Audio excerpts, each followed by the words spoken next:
Good evening, everyone. Welcome to this meeting of Mid-Suffolk District Council. I am Councillor James Caston, the Chairman, and I'll be chairing this meeting today. May I first remind you all of some domestic arrangements. Toilets are situated outside the meeting room opposite the stairs.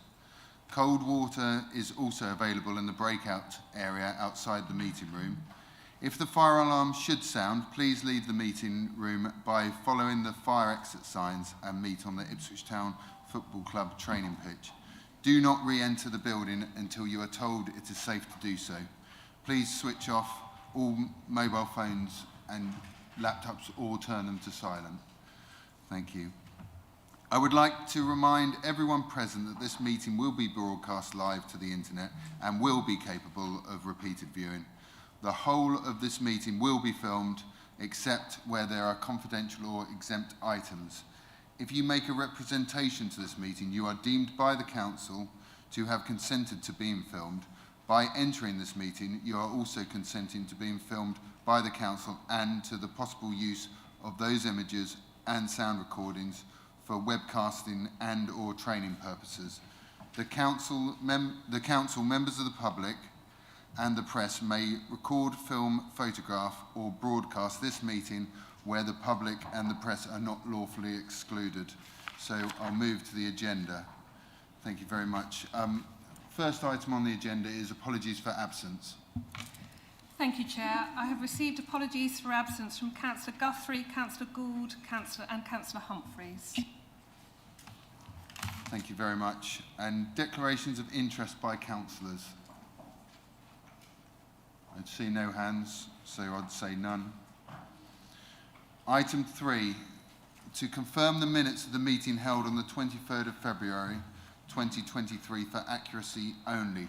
Does anybody have any issues with the accuracy of the meeting? Councillor Mansell. Thank you. I did send a message to the governance team because it said that there was a unanimous vote to extend the meeting and I didn't vote for the extending a meeting. So it can't have been a unanimous vote. There was no vote. Nobody asked if I voted against. It was just hands up, and I obviously got missed. They obviously thought my hand was up, and it wasn't. It was a majority vote, but not a unanimous vote. Okay, so we'll change that word into majority. There was also a typo that I also passed on, and I believe that's been actioned. Sorry? There was a typo that I also put in the email. Oh, okay, and yeah, thank you very much. Any other issues? Okay, could I have a proposer for the minutes, please? Councillor Richardson. And a seconder? Councillor Whitehead. Right, so we'll do this as usual, of a show of hands, all in favour of the minutes. With those amendments. With the amendments. And that is a majority, thank you. So that's carried. And so I'll go on to Chairman's announcements, item 4. Please, my papers for noting. In this month, I had my chairman's meal, and thank you for everyone that attended. It was a fantastic night at Wattisham Base. We raised £2,500 for Stowmarket ASD Saturday clubs, which is the last fundraising opportunity of my term. So thank you very much. I don't have an absolute...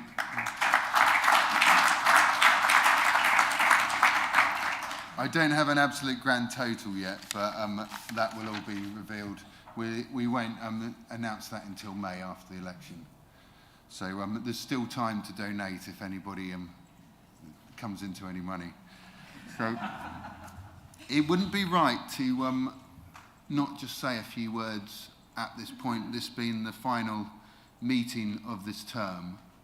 I've been very proud to be the chairman for this municipal year. It's been a really wonderful experience, and I just wanted to say thank you to all members for everything you've put into this. I know some of you will not be with us in the next term. I myself may not be here. So I'd just like to say those standing down and those that may not be elected. Thank you so much for what you've done, and I want to wish everyone the best luck for this election that's coming up.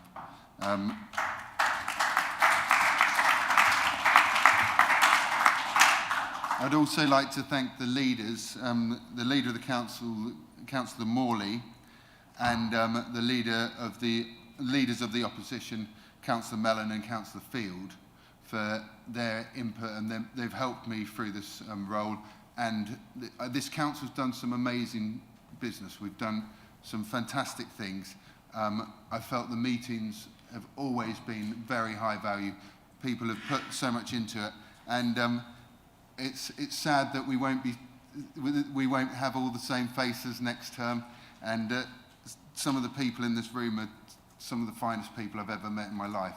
I just wanted to say that you do so much for your areas, so much for this council. So thank you very much. But I'll get on with the meeting now. Thank you. So okay. So the next item is item 5, leaders' announcements, and I'd like to invite Councillor Morley to present her update.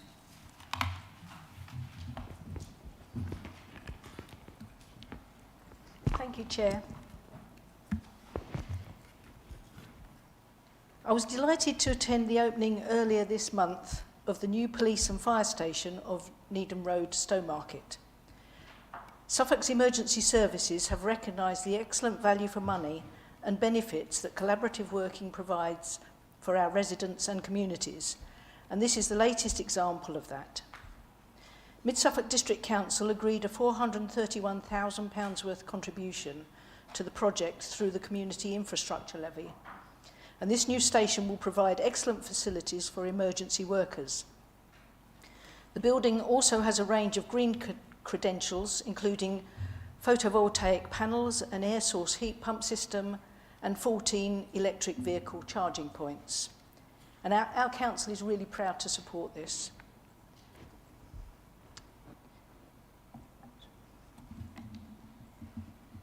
The transformation of the former Needham Market Middle School has now been completed, and we have received the keys to all 41 new affordable homes.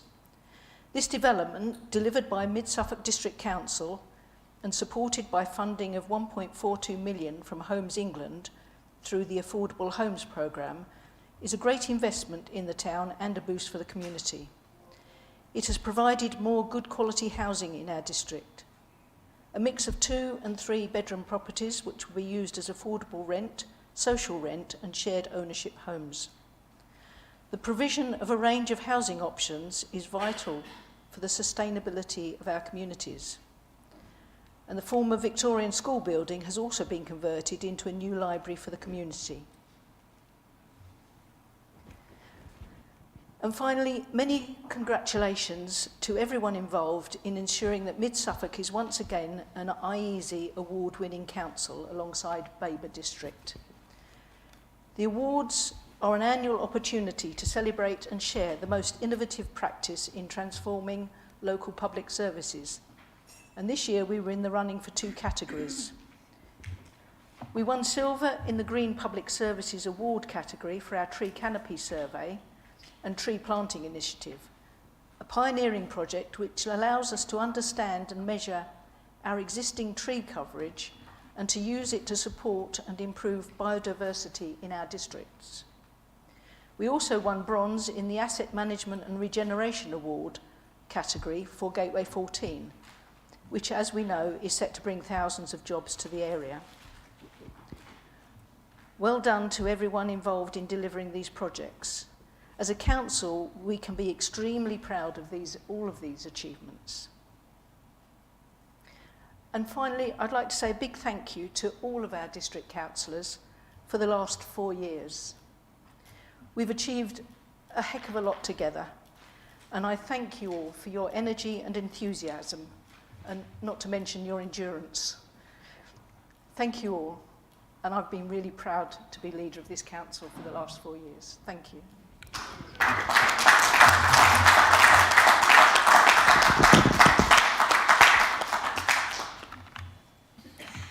Thank you thank you very much. Are there any questions for clarity on the leader's announcements? No, thank you. So we'll move on to item 6 on the agenda, to receive notifications of petitions in accordance with the Council's procedure rules. Thank you, Chair. None received. Thank you. Questions by the public in accordance with the Council procedure rules. None received. Questions by councillors in accordance with the Council procedure rules. None received. Thank you very much.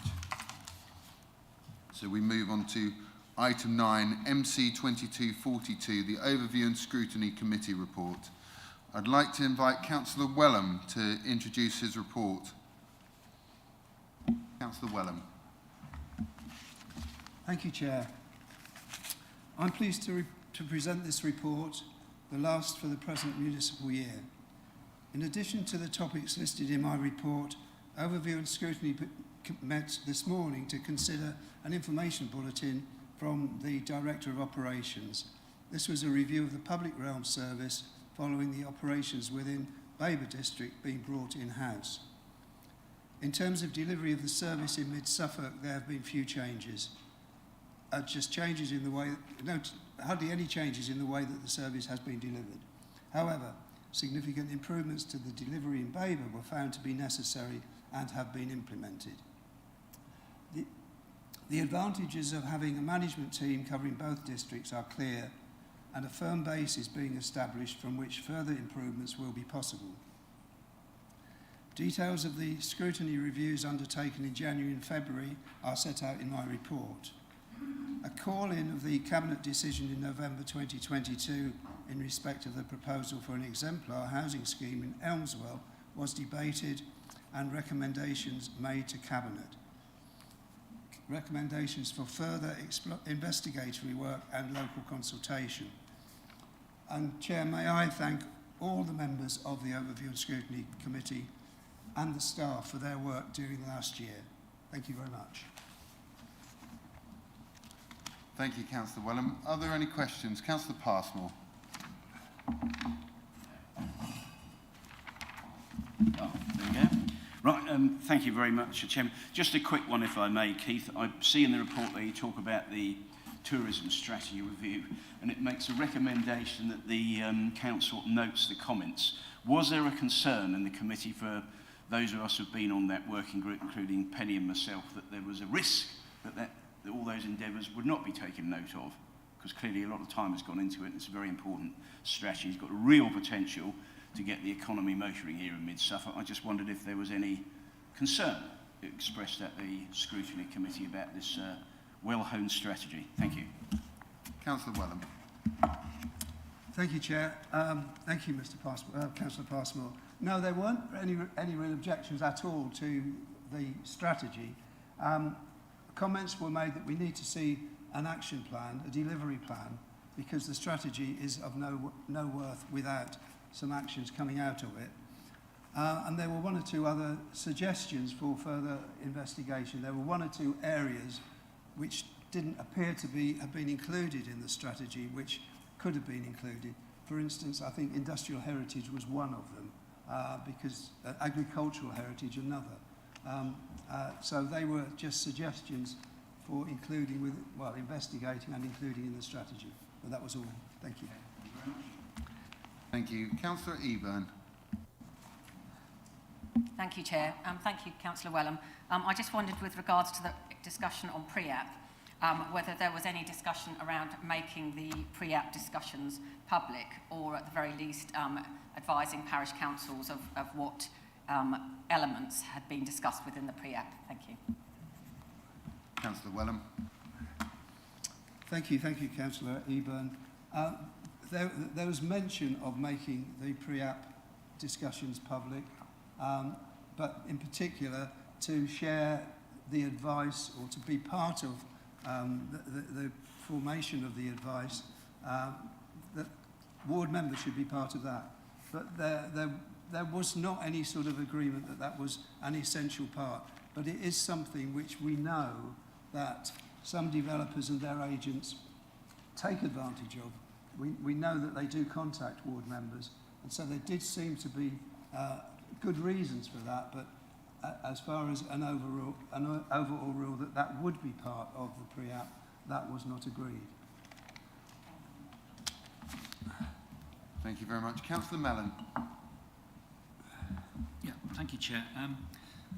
If I could just ask Councillor Wellham, going back to the pre-app, clearly there's a sort of low level of satisfaction with the advice that people receive, and clearly this is something that people pay for. Was the committee able to sort of tease out what the reasons are why people are dissatisfied with the level of advice they're getting? Thank you. Councillor Wellham. Thank you, Councillor Mellon. The data collected for the satisfaction survey showed fluctuation in level of satisfaction with various aspects of advice. For instance, any particular area of advice, it may go up or down. So there are occasions where one aspect of the service was particularly bad for one year, but not necessarily for the next. So we're definitely going up and down.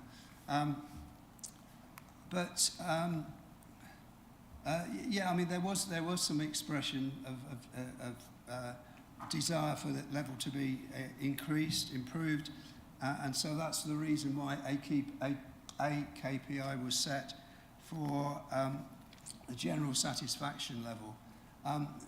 Possibly not too challenging a KPI, but our concerns as a committee were that because there's been such a lot of fluctuation and the period included COVID and just post-COVID, that we didn't really feel that it had to be achievable. It wasn't sensible to make it particularly a high level.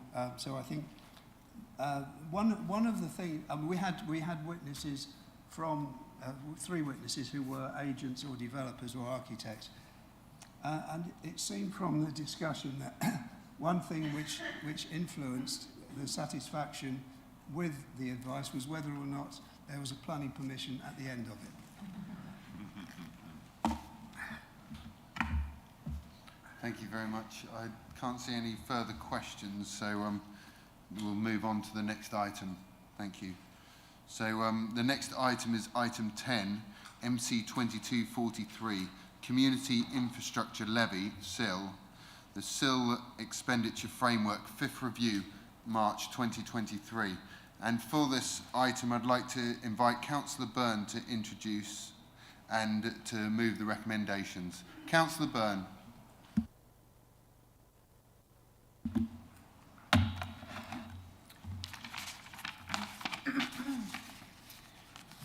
Thank you, Chairman. The SIL Expenditure Framework and Communication Strategy were originally agreed and adopted by both councils in March 2018. It has been reviewed on a yearly basis ever since through the work of a joint member panel and has also been considered by joint overview and scrutiny. It was agreed in July 2022 that it would be reviewed for a 5th time by the joint member panel to ensure that it keeps pace with changing infrastructure demands and delivery. This report and the recommended changes are the outcome of that work. The 5th review took place in December 2022 and January 2023. The members of the joint member panel are listed in paragraph 1.3 of the report, and I thank them for their involvement. Sadly, I was ill over those 2 months, in fact, and so I was unable to attend this panel. And forgive me, therefore, if I'm not as au fait with its findings and its recommendations as I might otherwise be. The key changes to both documents are listed in full in paragraph 4.5 of the report. Firstly, the SIL Expenditure Framework. As you will see, key changes are around libraries, a clawback facility, and a reduction in the period for quotations to be held. You will also see the joint member panel confirmed our position regarding feasibility studies for district heating schemes and proposals from businesses for business purposes. The new £100,000 limit is endorsed, as is the use of ring-fenced monies first. You will remember the stance taken in the fourth review, which prevented the use of district SIL for highway measures. However, we are now recommending including highway measures, those which form part of a walking and cycling project for an LC WIP scheme. This is in addition to any other highway measures that might be delivered by developments through Section 106 or under Section 278 of the Highways Act. By continuing with this opportunity for funding, we believe SIL will be a key component in delivery of LC WIP schemes. You will also see we're asking that we continue the proactive approaches for expenditure of district SIL and spending of neighbourhood SIL to encourage the delivery of infrastructure projects to support growth. And that we keep the SIL expenditure framework under review. We suggest another review, which will be the 6th, should occur whilst bid round 12 is underway in October 2023, so that any revisions are adopted before bid round 13 in May 2024. And finally, we agree the joint member panel will remain to inform the 6th review. Chairman, moving on to SIL Expenditure Framework Communication Strategy, there is a small change proposed to the way we consult on SIL bids. Consultation will continue in the agreed way with the same parties and for the same 14-day period, but SIL bids no longer need to be valid for consultation to occur. We will also be looking to allow extensions of time when requested to do so. Finally, we will continue with 3 briefings each year for members and parishes, building on the well-attended and well-received briefings held in December 2022.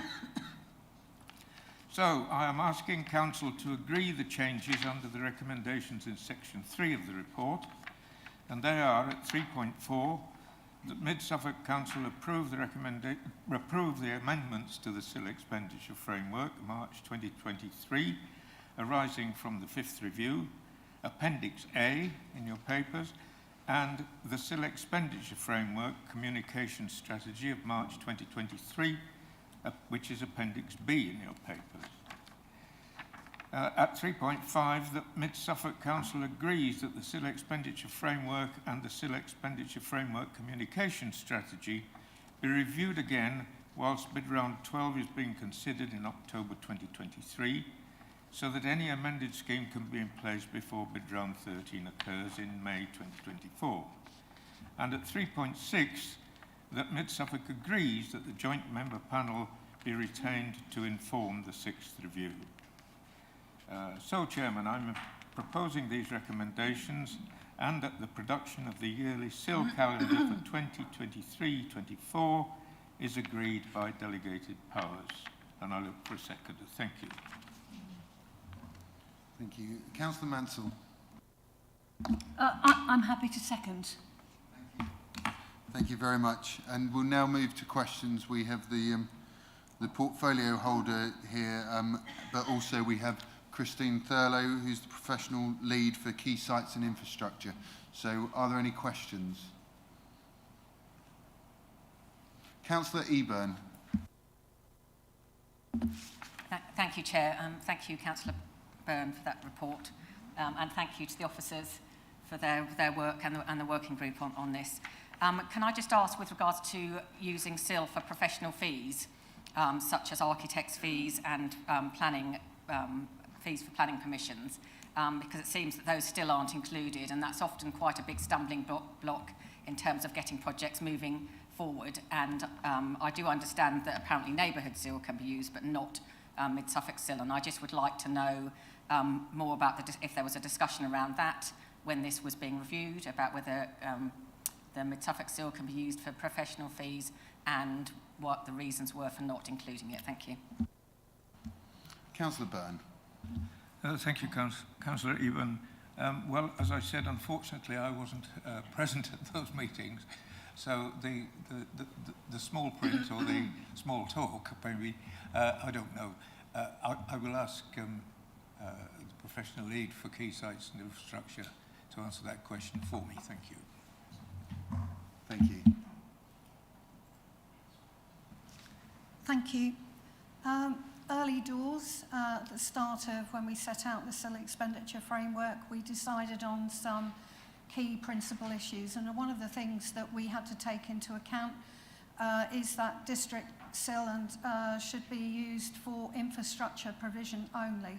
So in doing so, that did knock out professional fees and architects' fees, but what we do is we work with other funders in order to secure the payment of those elements as part of projects so that the project can ultimately be landed. And one of the things we can do is to look to neighbourhood SIL for that, or we can look to other funders. So we do scan far and wide to ensure that we take that on board.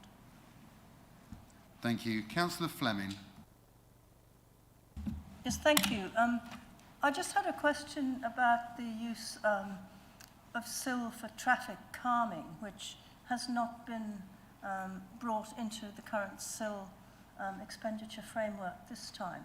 I think the reason stated is that there's an assumption that highways will pay for this, but I think that fails to recognise the subtle aspect of highways funding, that actually highways won't pay for a lot of traffic calming measures that parishes want. And these often arise from the accumulation of developments over time and the need to make villages and roads that go through them safe for pedestrians and cyclists to use and feel confident to use. And I feel that I would like to ask that the next time the SIL is reviewed, that traffic calming measures, in particular those that highways does not normally fund, be part of that review again. I feel I've had several parishes that hoped SIL could be used for traffic calming, and the problems arise directly from development. And what we need is a response to growth and development that reflects actually what people want and is largely developer. It originates from developers and development, and I feel that there should be some way of recouping those costs. Thank you. Thank you. Would you like to comment, the professional lead for key sites and infrastructure, please? Thank you. As members will probably be aware, when growth projects come forward, there are formal consultations that take place as part of a planning application, and one of those formal consultations involves the Highway Authority, and they do look at the impact on road safety terms of individual proposals, but they also consider cumulative impact. And I think that was the first reason why last year, when this was looked at, members felt that those considerations were taken on board, and therefore use of district SIL might be something over and above that was necessary, because those financial contributions by developers should be aimed towards highway matters. As you'll see from your report, this time in the 5th review, members reconsidered that matter and stood by that decision, subject to the inclusion of highway traffic calming measures as part of an LC whip case, because it would make no sense to put in a walking and cycling facility if you didn't have all of the elements necessary to make that safe. Thank you. Thank you. Any further questions? Councillor Byrne. Thank you, Chair. It's not a question. It's an observation that this is a very important issue. This is I'll take it into debate now, because I couldn't see any further questions, and you can start the debate then. Thank you. Can I start the debate now? Yes, please. Along these lines then. jolly good. Saves me sitting down and standing up again. It is a very sensitive subject, and this is community infrastructure levy. The clue's in the name, and it's a community wish, I think, by many, many communities that I've come across, that traffic calming through their villages is a very important issue. And I will therefore put whatever weight I can behind Councillor Fleming's suggestion that it be included again in the agenda for the next review in October. Thank you. Thank you very much. Councillor Passmore. Thank you very much, Chairman. Yes, I'd like to support that. I do think looking at some of these issues regarding the cumulative effect of extra development, everyone knows you've got more than enough of that in mid-Suffolk overall, wherever you go. And of course, I suppose the attrition, if you like, for want of a better word, when you get fairly large developments in even some of our smaller villages and market towns, does add up. And sometimes I can say that at the planning committee meetings that I sit on, we do occasionally have some concerns about the information provided by highways. We have to take what's given, and I think it's very difficult for highways to consider what are the longer term impacts anyway. And therefore I would welcome the opportunity to look at that. And of course there are other issues you could put into this. Some of them you could regard as having improvements or environmental improvements, the quality of living, and there are many, many other things that go into it. So it's never quite as black and white, perhaps, as people consider. So if that could be looked at, I think that's really, really important. And I know this is in a different district, but you probably are all aware of, Benton Street in Hadley, where in the middle of a conservation area, traffic calming, however you do it, it's almost impossible, but we do need to look after our built heritage as well. And therefore, if there were a way to weave that in, I think in the longer term that would be helpful, because in a street like that, and there are others in mid-Suffolk anyway, that extra traffic, footfall, whatever else it is very difficult for a planning authority to know what it will be in the future. And if there are improvements, then why wouldn't we at least have a look at it, even if it was capped at a certain level? So I would certainly support David and Jessica's comments on that. Thank you. Thank you, Councillor Passmore. Councillor Eburn, and then Councillor Field. Thank you very much, Chair. I think one of the key things that we need to do is ensure that the sill that we collect at mid-Suffolk is spent, and is spent particularly in those areas that have had a lot of development. Parish councils look at the numbers, the millions of sill that is sat in mid-Suffolk's bank accounts, and want to know where that's being spent and what it's doing for their communities. A lot of the communities that I'm involved with are very proactive in using neighbourhood sill and getting their own projects done off the ground, but they really, really, really need support from the district in order to do those wider projects that will, where there's been a lot of development, to improve those areas. And just seeing the money kind of stack up is not helpful, and I think they do need to see that money being spent and also be consulted and involved in how that council-wide fund is spent. But I do, like I say, appreciate the work that goes on with this, but we do need to ensure that those communities where they've had a lot of development do see the mid-Suffolk element of the SIL fund spent in their areas, while they are working really hard, all these volunteers working really hard to actually use the SIL money themselves on their own neighbourhood and community projects. Thank you. Thank you, Councillor Eburn. Councillor Field. Thank you. I was just going to support the views, I think, on traffic calming. That is an important aspect of communities, basically their resistance to development, or that's what it provokes. And as we all know, highways are very restricted in their budgets and always reluctant to do anything even approaching the desires of the local community. Also support Councillor Eburn's views on the visibility of our funding. The points I really wanted to make myself, perhaps, are that I find that certainly in my ward and my area, the only real large SIL expenditures that have gone through are those for educational purposes. The enhancement of the 2 primary schools exceeds by a very large amount the spend on any other objects.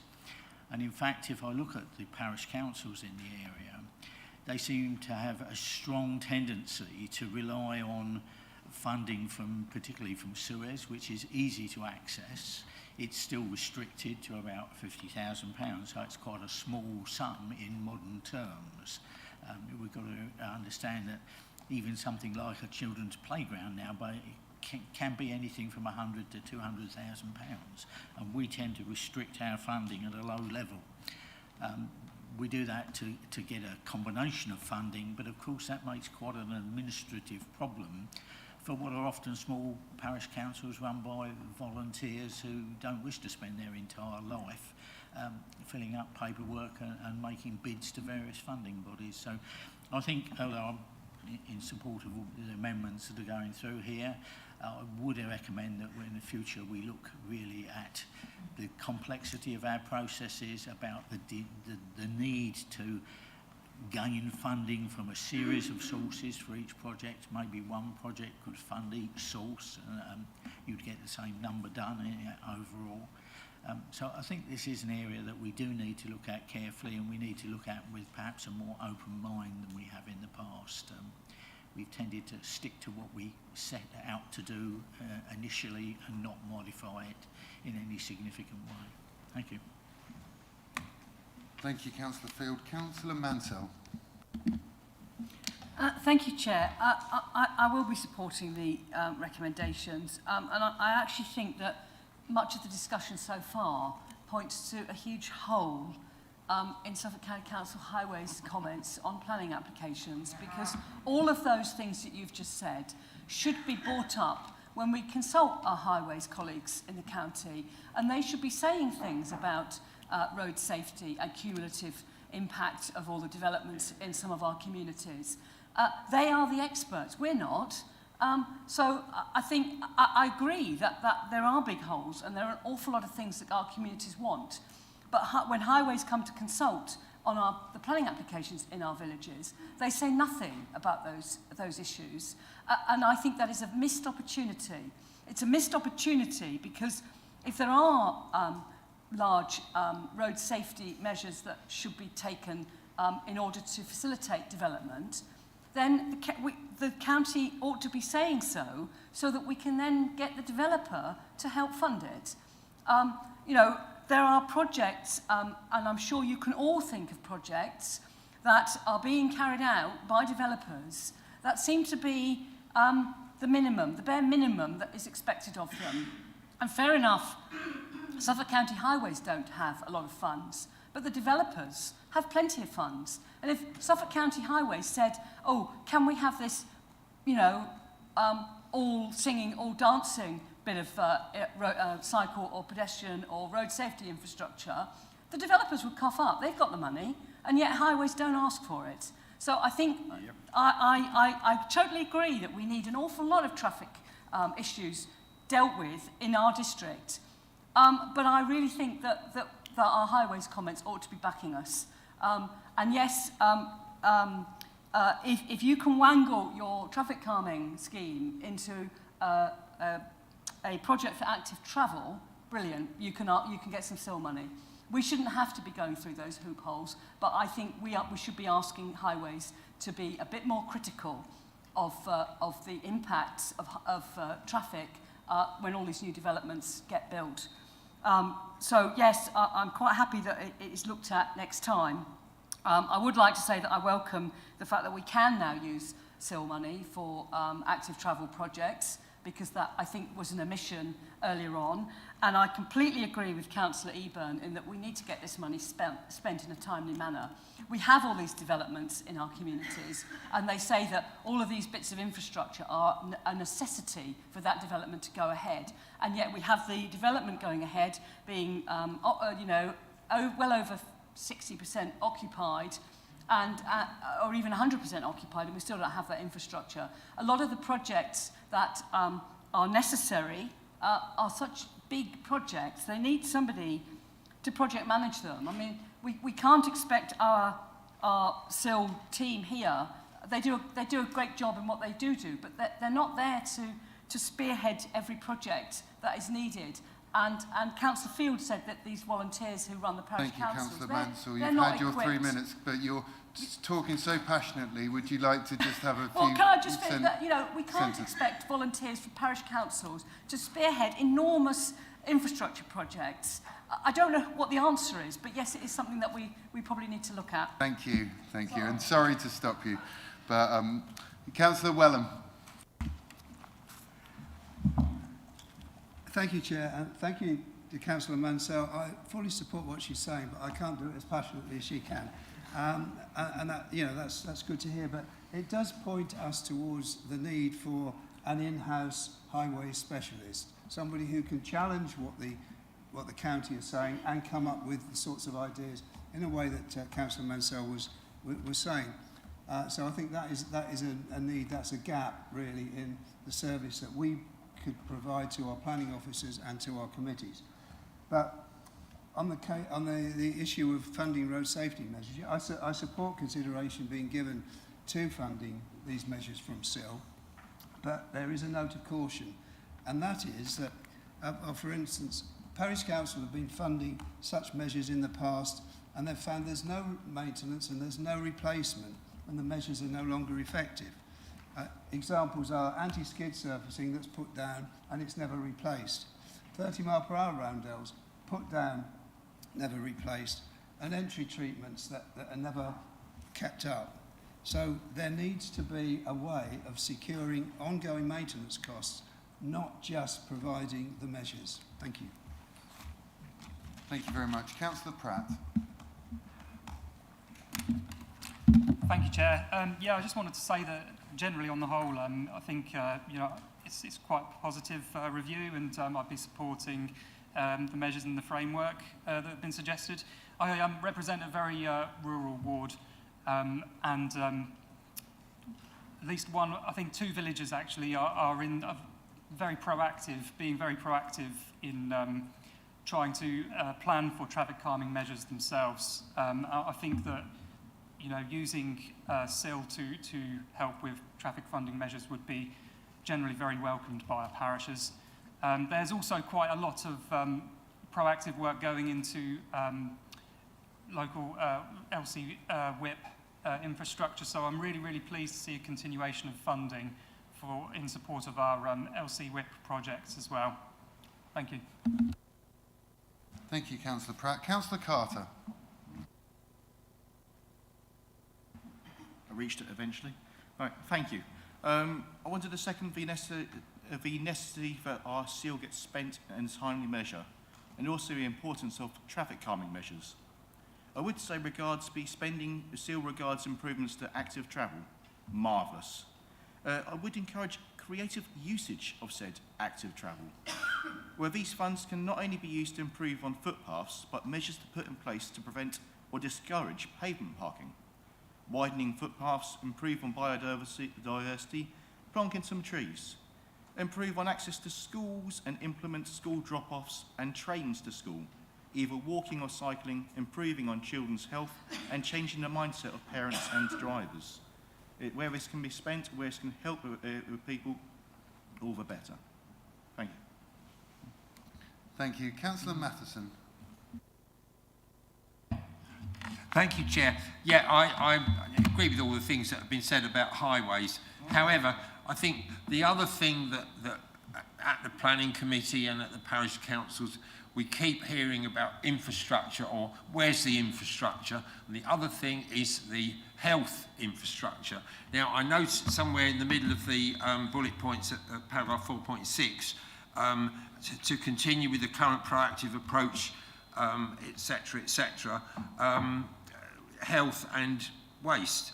So I think what the public doesn't see is that health infrastructure actually coming forward and appearing. Now, we all know that it's difficult to recruit GPs and so on, but the public expects to see something happening, and if we were to get fortunate in recruiting more more doctors, then where would they be actually sitting?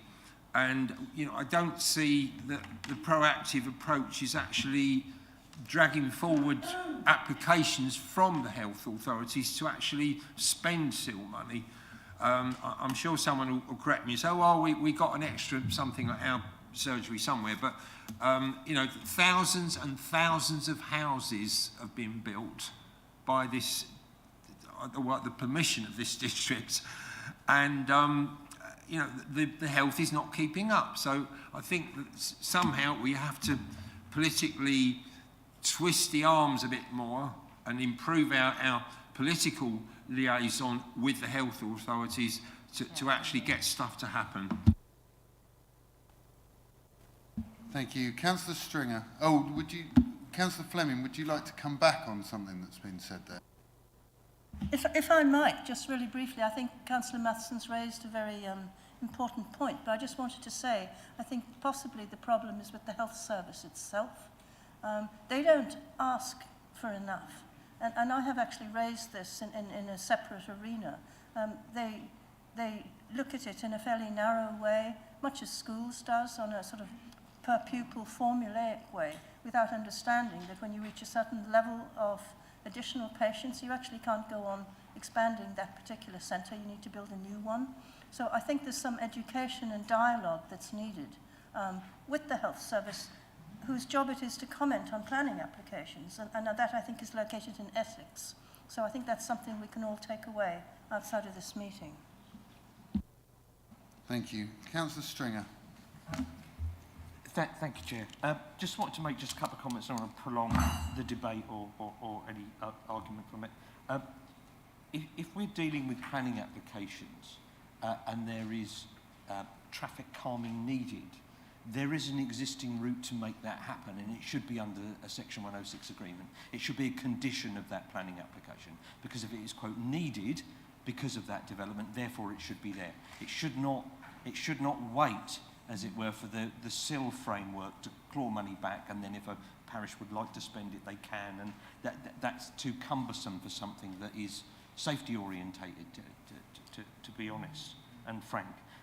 So I'm quite comfortable with the policy the way it is. I think the issue about being able to have other infrastructure for walking and cycling allows that bit of wiggle room, as it were, for parishes to be creative if the ball has been dropped. And I think that's the crux of it. I think we have to get smarter and sharper about what we approve and how we approve planning applications. For instance, most of my life in another chamber that also shares this chamber, an awful lot of that time is spent trying to mop up the carnage that happens after planning approvals take place. Yesterday alone, in one village that I serve, there was a lorry every minute for 6 hours. Sorry, that was on Friday, long weekend. There was a lorry every single minute for 6 hours on one development out of 4. And there was no conditions for any infrastructure that came from that 50-house development. So I think there is an element of, yes, we can put it in the SIL framework, but I think that's rather almost shutting the door after the horse has bolted. I would also make a slight plea. When there are consultations going on this, and we're working on committees like this to bring about changes to documents, if we've got ideas and things we want to push, can we push those that are on there on our behalf, rather than wait till we've literally got the document in the meeting when it's actually a bit late to amend things? But anyway, I'll be agreeing with the document, I think, and I thank everyone that had input into it. Thank you. Thank you very much. Now, Councillor Byrne, would you like to add anything before we take this to the vote? Thank you, Chair. I was just going to comment on Councillor Stringer's remarks, which I wholeheartedly support. I'd just say one thing, though, that in many villages, it's not so much the nearby developments of large size that has caused the problems. It's been a creeping problem that has developed over a period of time that you can't point a finger at any one development. And therefore you can't immediately, or you couldn't have proactively solved that problem by slapping a 106 condition on any particular development. That's why it's necessary for, if you like, almost retrospective methods of dealing with that particular problem. But would you like me to sum up, Chair? If you'd care to, Councillor Byrne. Well, it's just, I think it's been a very, very useful debate, and I'm sure that our professional lead for key sites and infrastructure will have taken a lot away from it, and I hope so anyway, because it's a very difficult job for Christine and her team, and I do commend them very, very highly indeed for the way in which they do it. That doesn't mean to say that we've got to make it easy for her. I think it is important that we keep her on her toes, because she's very, very capable, and her team members too are very, very capable, and I do commend them wholeheartedly for the way in which they handle this. It's not an easy job. It's a very complicated job, and certain aspects of it do take a very long time. That's unfortunate, but it's inevitable. So on that note, I think we can draw this item to a close, Chairman, if you would like to. Have we got a seconder? Sure. Did we get a seconder? Yeah. Oh yes, Sarah. Councillor Thank you Mansell very much indeed. seconded.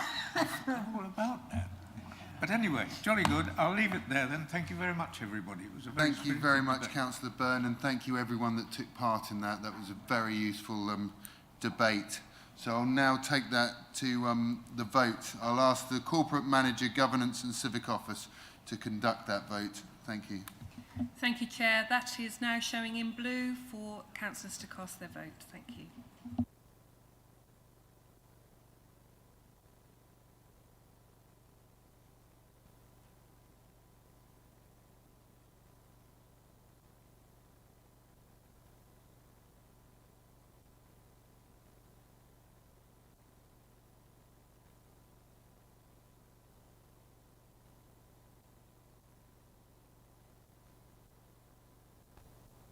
Councillor Carter, can I take your vote?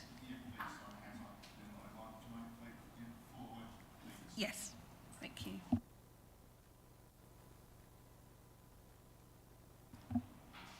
And Councillor Brewster, can I take your vote, or is it coming through?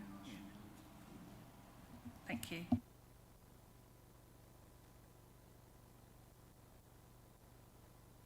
It's 29 votes. Thank you. That's 29 votes for, so that's unanimous and that's carried. Thank you. I'll move on to item 11 now, MC 2244, Draft Joint Local Planning Enforcement Plan 2023.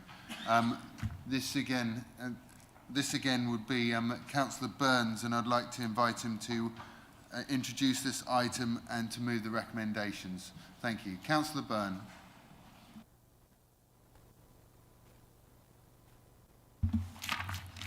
Thank you, Chairman. Okay, the existing local planning enforcement plan was adopted in 2017, and in December 2020, after considering a report on the enforcement service, the Joint Overview and Scrutiny Committee instructed the Chief Planning Officer to establish a joint member officer task and finish group to review and make recommendations on the JLPEP, having regard to best practice and other examples of good practice. A process of service transformation in planning enforcement has therefore been in progress since early 2020. This has included the setting up of that joint member working group, consisting of Mid-Suffolk councillors Guthrie, Stringer and myself, and from Baber, my counterpart, Councillor Arthey and his colleagues, Councillors Ward and Busby. The working group first met in May 2022. It has looked in detail at the issues that members of the public have commonly encountered when reporting suspected breaches of planning control to the Council. It also discussed at length the language used in the draft plan to make the new wording as clear and straightforward as reasonably possible for public understanding of the process. During the course of its work, the working group reviewed other examples of good practice in planning enforcement, policies at other councils including Ashford Borough Council, West Northamptonshire Council, Redbridge Borough Council and Milton Keynes Council. The group also considered what good practice for Baber and Mid-Suffolk should look like. Officers have also been process mapping and efficiency review using Visio software. They have been working on the development and introduction into use of a suite of consistent actions and templates using software called Uniform, and bringing into day-to-day use by the enforcement team the case management software known as Enterprise, which is already used in the Development Management Service. The new Joint Local Planning Enforcement Plan comprises the plan itself, which is included as Appendix A in the report. It is supplemented with a prioritisation strategy, which is Appendix B, and for clarity, also included is a simplified investigation workflow diagram as Appendix C. The plan document sets out an explanation of the principles behind planning enforcement activity. To explain more transparently how these investigations are considered, it summarises and explains the Council's approach to planning enforcement, what is and what is not a breach of planning control, and explains how suspected breaches should be reported for investigation. The policy or plan refers to the prioritisation strategy and process map to explain how reports will be investigated. The current 2017 policy filters reports into three categories: high, medium or low priority, and the new policy streamlines this into two categories, where the breach is a planning matter into high priority, site visit within 3 working days, or standard priority, site visit within 10 working days. The policy also describes the test of expediency, which the Council must undertake, and what will happen if the Council does or does not decide to proceed with formal action. The policy explains how the Council will communicate with members of the public and other interested parties. As I've said, in order to more transparently explain how investigations are considered, the prioritisation strategy details the factors and weighting that will be given to different matters through the course of investigation. It explains the approach to scoring suspected infringements by type, harm and impact that will guide decisions on which cases will be investigated. The investigation workflow diagram is a simplified process map showing the pathways that the typical stages of an investigation can take. It has been developed during the transformation of the service and is now being used to help manage the workflow of new cases coming into the team. The workflow is generic and does not provide the level of detail available to service managers, as it is felt that publishing this could be disadvantageous were someone under investigation to exploit the content to delay effective scrutiny of the suspected breach. Chairman, I am proposing the recommendations set out in Section 6 of the report. Section 6.1 asks you to adopt the draft Joint Local Planning Enforcement Plan set out in Appendix 1 and publish it on the Council's website. 6.2 asks that the Director of Planning and Building Control is asked to make any necessary amendments in order to finalise the policy. And as this is a new approach to investigation management, 6.3 recommends that this is reviewed by a joint member officer working group after 12 months to ensure that it is effective, efficient, and ensures that cases causing unacceptable planning harm are appropriately investigated.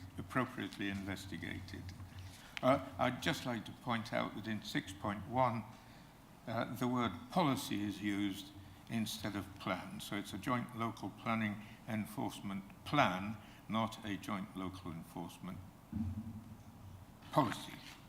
Have I got that right? Yeah. I should have mentioned that you can see on page 211 of your papers that the key revisions to the policy can be summarised as follows. And for the benefit of those who haven't got easy access to that document, may I please just read out the key revisions. They are streamlining the document using plain English where possible and removing much of the technical language so that it's much easier to follow. Number 2 is providing a clear insight into what planning enforcement is and what it seeks to achieve.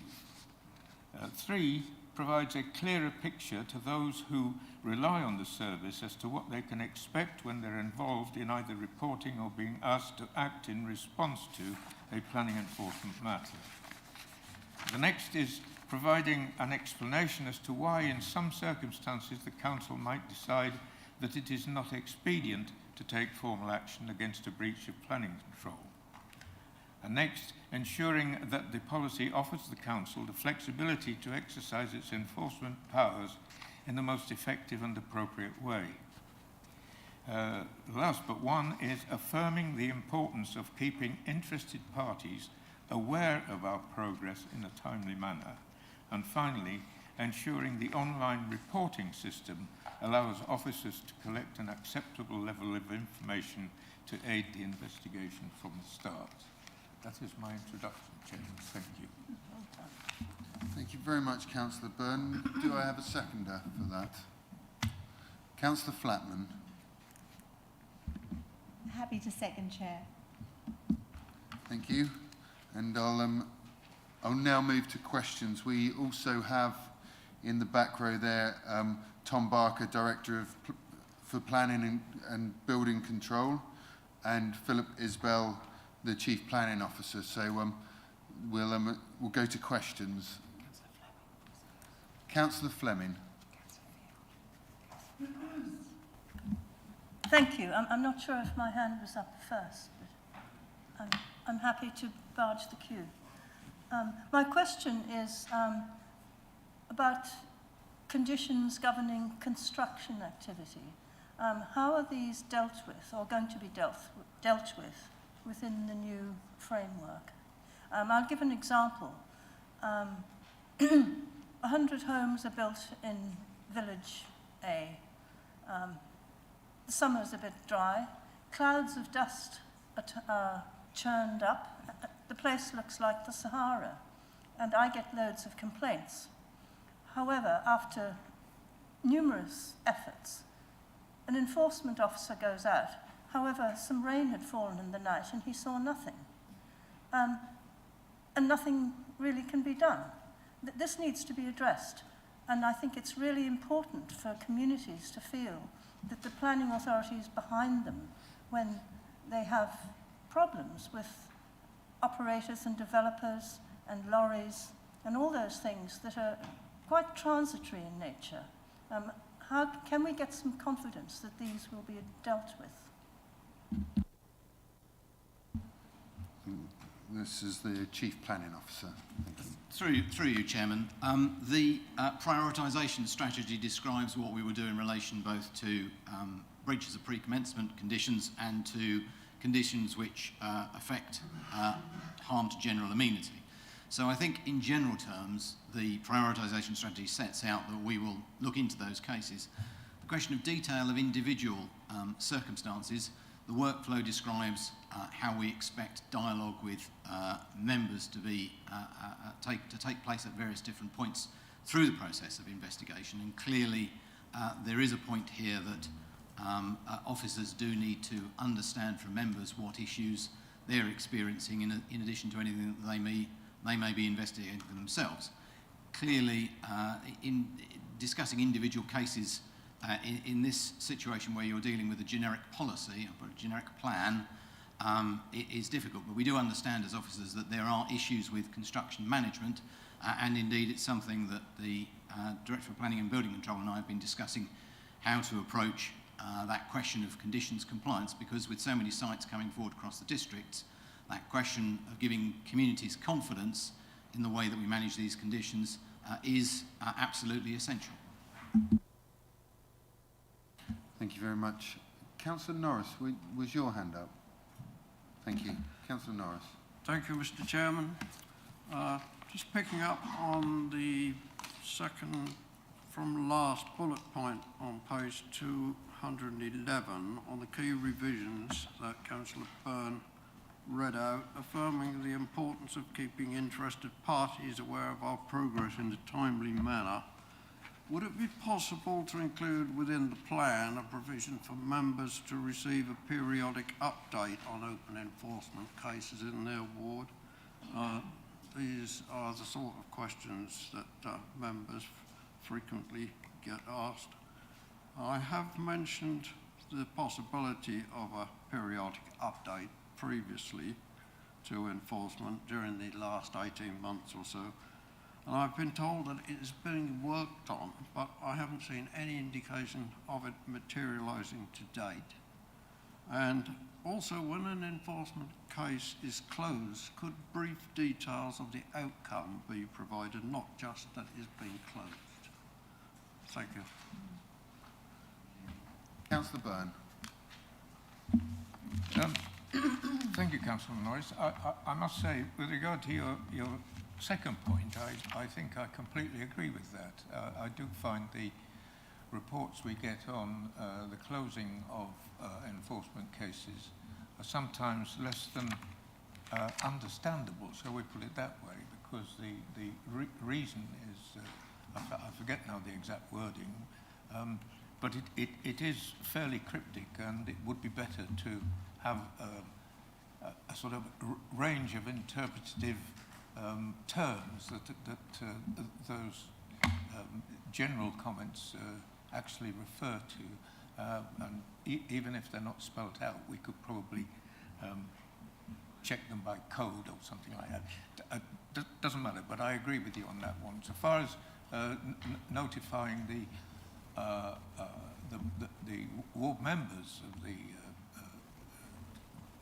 enforcement cases going on in their ward in a timely manner.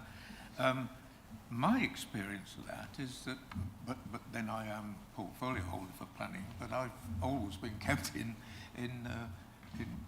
informed about such things. I think it's something that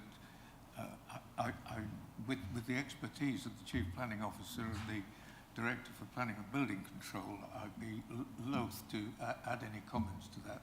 So could you perhaps refer it to them, please? The Chief Planning Officer. Thank you. The workflow itself contains various points at which the policy, the plan, would expect councillors to receive updates.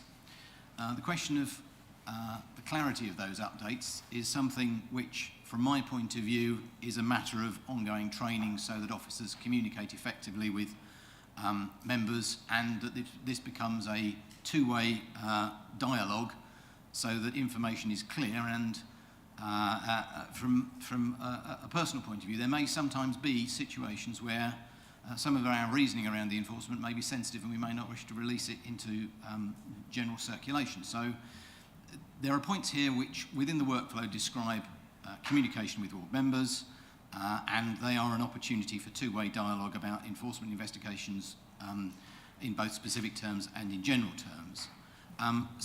As regards the content of what is said, I'm afraid it is a perennial source of dissatisfaction to me that the language of enforcement is a matter of somewhat, well, it's not a matter of plain English, frankly, and it is a very legal subject at times. I think it's fair to say this is something that the Joint Member Task and Finish Group wrestled with itself, and I would hope that officers do provide briefings which are intelligible and, as far as possible, in plain English, and deal with the planning breaches that members need to take back to their communities so that they can be explained with greater clarity than your average lawyer might expect. Thank you very much. Councillor Stringer. Very quick point. Actually, just a question, and it sums up what you've been going through, I think. It says under the second to last bullet point that the importance of keeping interested parties aware. Can I just confirm then that elected ward members are interested parties? And just to also make the plea that you were suggesting that if sensitive information were given to councillors, it would then be in general circulation, just to remind officers that we are actually bound by confidentiality. And if we were to breach that, there are, could be penalties for that. Thank you, Chair. Chief Planning Officer. I'm aware of that, thank you, Chair, and from my perspective that is understood, although one must obviously be careful with any conversation that one has regarding some of the more difficult technical details regarding a breach or an alleged breach, which one may very well suspect but one cannot actually prove, because these are matters that can end up in a criminal court. I think the workflow does describe a number of points through the process which quite clearly show where ward members are expected to be updated, and in the first instance some of these will be points which will be by way of email, so I'm afraid the volume of emails going to councillors is inevitably going to increase, but I would hope they provide a point of contact and discussion with officers in the enforcement team if there are any, if there's any absence of clarity about the message or indeed the issues and our assessment of them. I think that's it from my perspective. Thank you very much. Councillor Matheson, please. Thank you, Chair. Yeah, a couple of questions. First one, probably to the Director. I seem to recall a rumour, perhaps 2 years ago, that we were going to buy a drone to assist with planning enforcement and other planning activities. I don't think that ever happened. Why not? And the other question, did the working group actually consider improving the reporting of enforcement in the sense of providing some analysis of what actually happened to cases across the piece broadly?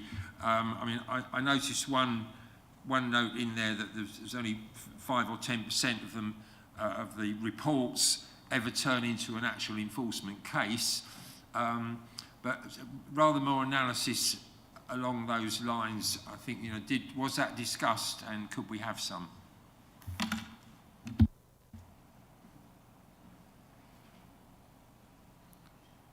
Thank you. The Chief Planning Officer. I think I'm probably closer to the question of where the matter of the drone got to. I believe that the question of personal privacy and data protection became very difficult to resolve as this discussion was being taken forward within a project that looked at this. So, as far as I'm aware, that was sitting with a project being led in IT, but it hasn't actually reached a conclusion whereby it's actually feasible or necessarily an appropriate course of action to follow. As regards data, in relation to the work of the joint member task and finish group, we didn't have reports around the volume of cases, which I believe is what the council was asking about, and we provided general statistics to them across the workload that was coming in across both councils. So I don't know if that answers Councillor Matheson's question properly. Yeah, just briefly. Yeah, on the drone, I mean, you could agree it was a couple of years ago, and we haven't quite got there yet. But I think what I'm, asking, when you were right, so there was there was a report provided to the working party. Did the working party consider what additional reports might be welcome? We've obviously had one from various quarters about outstanding cases. I just was thinking more in terms of sort of looking at a year and saying, well, that 5 or 10%, you know, they were this sort, that sort, and the other sort, and they were, you know, a quarter of them were resolved with applications, and a quarter of them were considered not expedient, whatever. Though that sort of analysis, was that thought about? Thank you. So the working group focused on the words in the policy as its primary focus, rather than the work of the team and the caseload. And so to that extent, I mean, there is no shortage of data around the cases and the shape of the work, as it were. I think the joint member working group struggled to wrestle the language used in planning enforcement into a format that consensus could be agreed around. I don't think the group got to the point of actually looking at individual case types, how they were handled, and what matters were particularly relevant there. So it was very much a discussion around a plan which describes how the service as a whole will work, rather than the specifics of particular types of investigation. Although, as you'll probably realise, members had individual experiences to bring to the group. Thank you. Councillor Davies. Thank you, Chair. I hope I've got my page number right. On page 231, there's a wonderful annotated flowchart, which has got lots of references to the person reporting the subject. What I would like to ask is, have you considered adding another box which relates to court action? Because it seems to stop at enforcement stroke other notice. Chief Planning Officer. Thank you, through you, Chair. Yes, there are potential courses of action off this workflow into enforcement notices, prosecution, and a selection of other potential courses of action that may follow. So, yes, we have considered them. We haven't mapped them out because they are a small number of cases. I think in 2022 we served 20 notices versus in 2019 we served about 10 as a district council. So the volume of work has gone up, and it is a small portion of the total. So as a measure of context, I think in 2022 we'd received approximately 400 investigation reports. We served 20 notices, and those may have been cases that predated 2022. But as a general amount of work, for the purposes of the policy, the plan, we considered that the most useful thing to do was map out the bulk of the work, which is what you see in the workflow, albeit in a simplified format, and the question of how individual cases might route to prosecution or to an appeal, and the timetable were probably less useful to map out for the purposes of redrafting the plan. Thank you. Councillor Passmore. Thanks very much, Chairman. Just a quick one. With all the housing growth and business growth there's been over the last, well, say 20 years, is there enough capacity within the team to implement the new policy and enough resilience? Because we wouldn't want to put people under more pressure within the team. Have you taken that into account with your forward plans, of course? Thank you. Director, Planning and Building Control.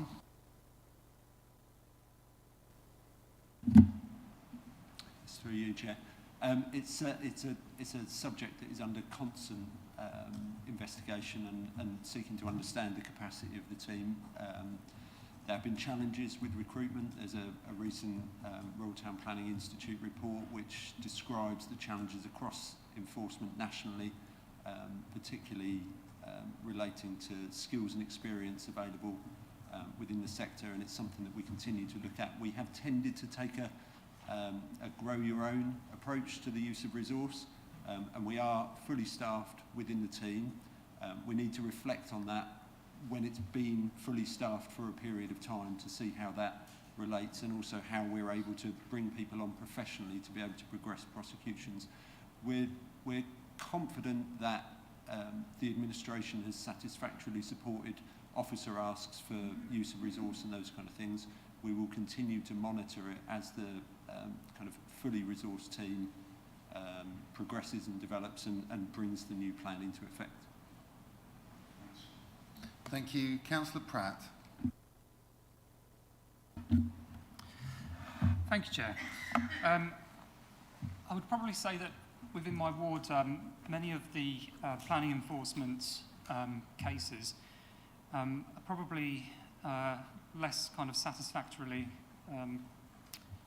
the outcome is less satisfactorily received.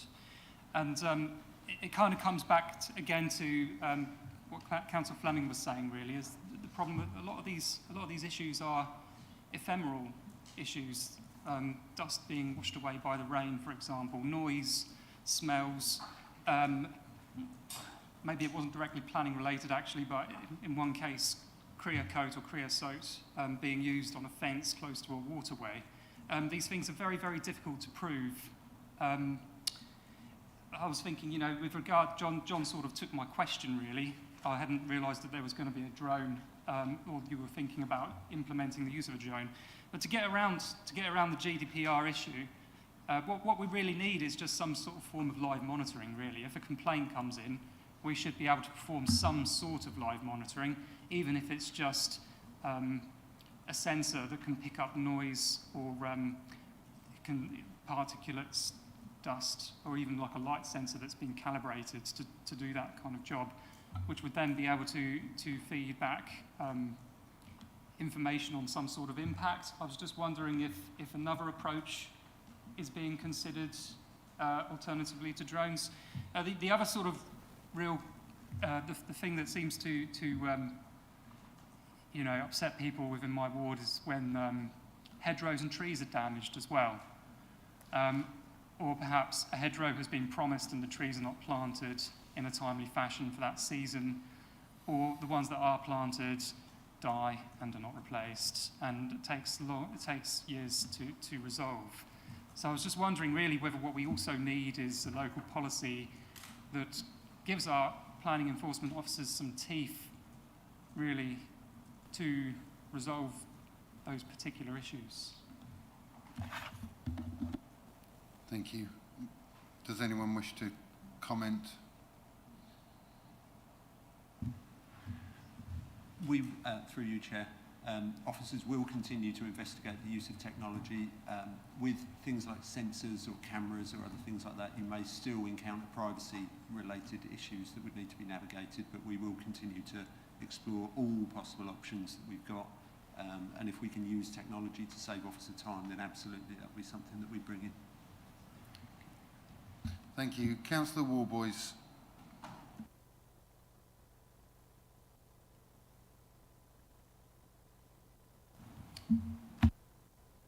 There we go. Thank you, Chair. Thank you, Chair.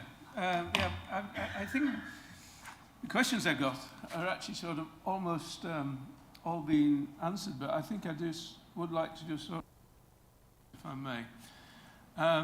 One is about the ongoing management of the workload. Workload has sort of appeared in the conversation several times, and I have had some very positive dialogues with planning officers and relatively successful outcomes. I mean, the residents weren't completely satisfied, but on the other hand, the situation has been clearly and well explained. But these are very time-consuming passages of work. So I think the sort of management of the workload of officers is really very important, as well as their training. I think Councillor Fleming was implying what I summed up as a sort of impact of development beyond the immediate neighbourhood. I think there is a need, perhaps in planning documents, to look at what does happen when developments take place. Suffolk has got quite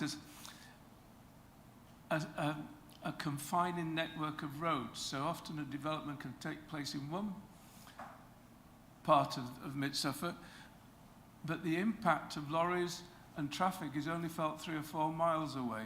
And I think that should perhaps be looked at within the planning application, perhaps in more forensic detail, the impact of that beyond the immediate area, if that's...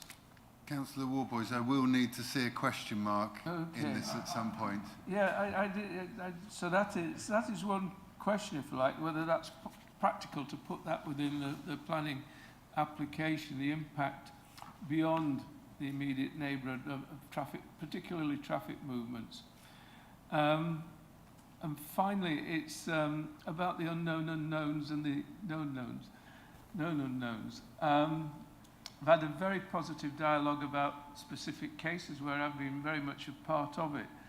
But I know there are instances that things appear within my ward that I haven't known about at all, but have already been to planning control.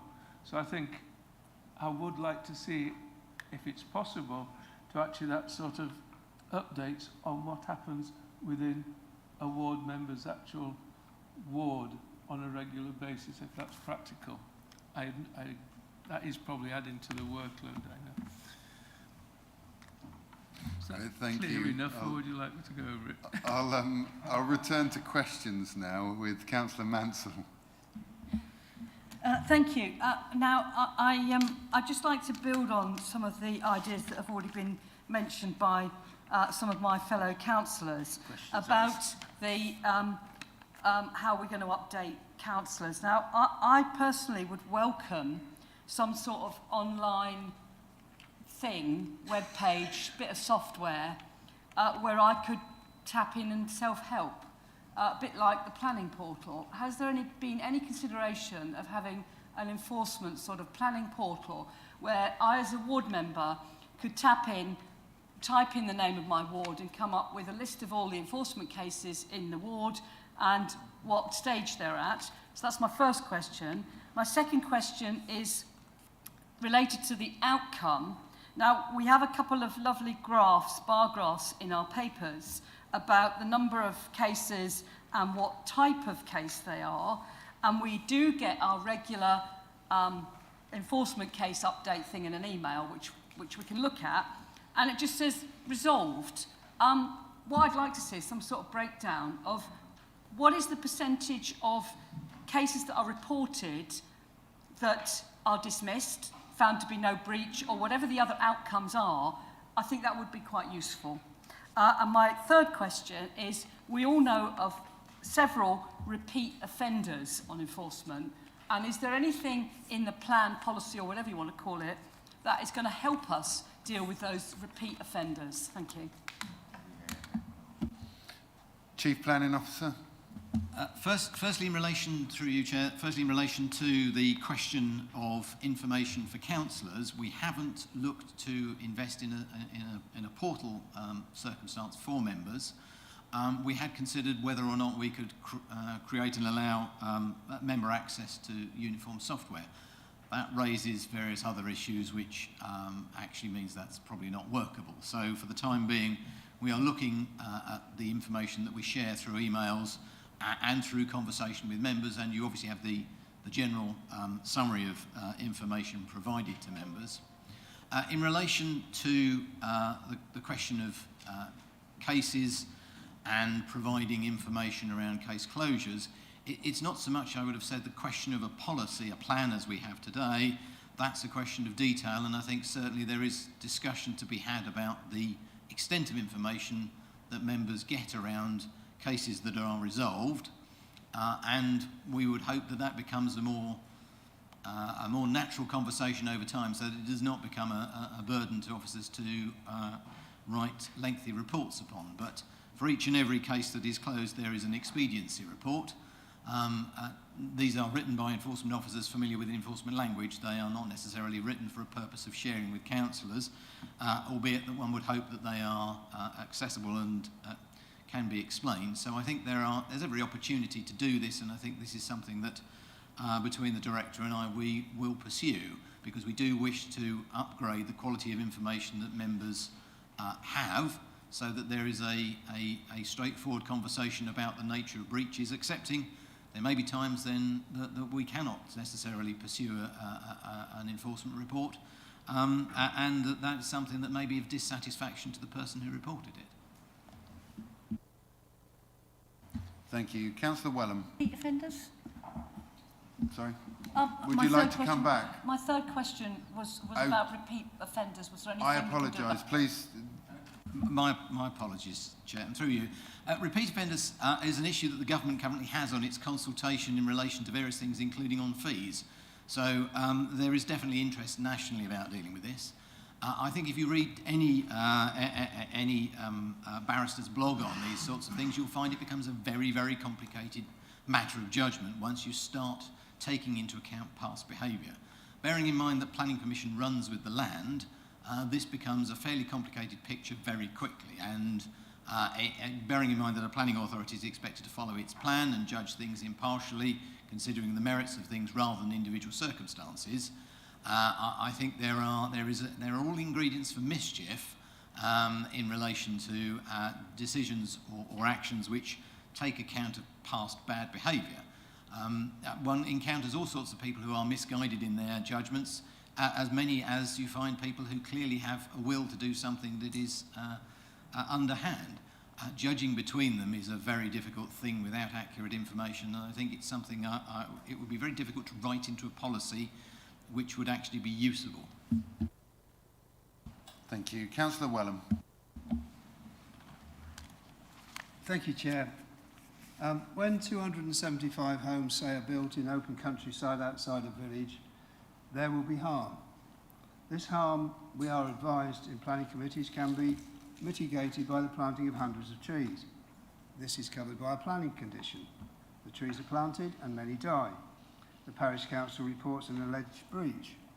Where in the priority listing would investigating this sort of breach fall? I ask this question because often, if the trees are not replaced in a timely fashion within a specified period, they will never be replaced. There is significant harm if the trees are not replaced, but are there sufficient resources to carry out a full investigation of this sort of alleged breach and ensure that the planting schemes are maintained in line with the planning conditions? Thank you, Chair. Thank you. Chief Planning Officer.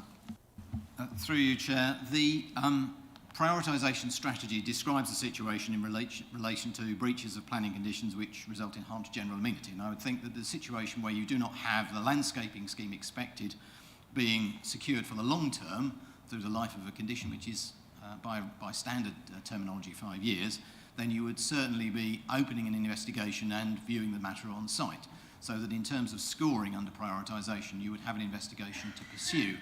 Then in terms of that question of harm, the second part of the prioritisation looks at the extent of harm that will be caused in general terms, and I'm confident that there is sufficient in this to warrant further action in relation to a breach of conditions such as you might find.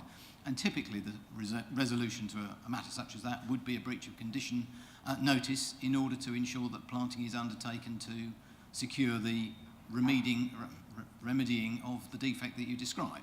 So in terms of prioritisation, I think that the matter would get looked into. There are reasons there it would score sufficient to be investigated.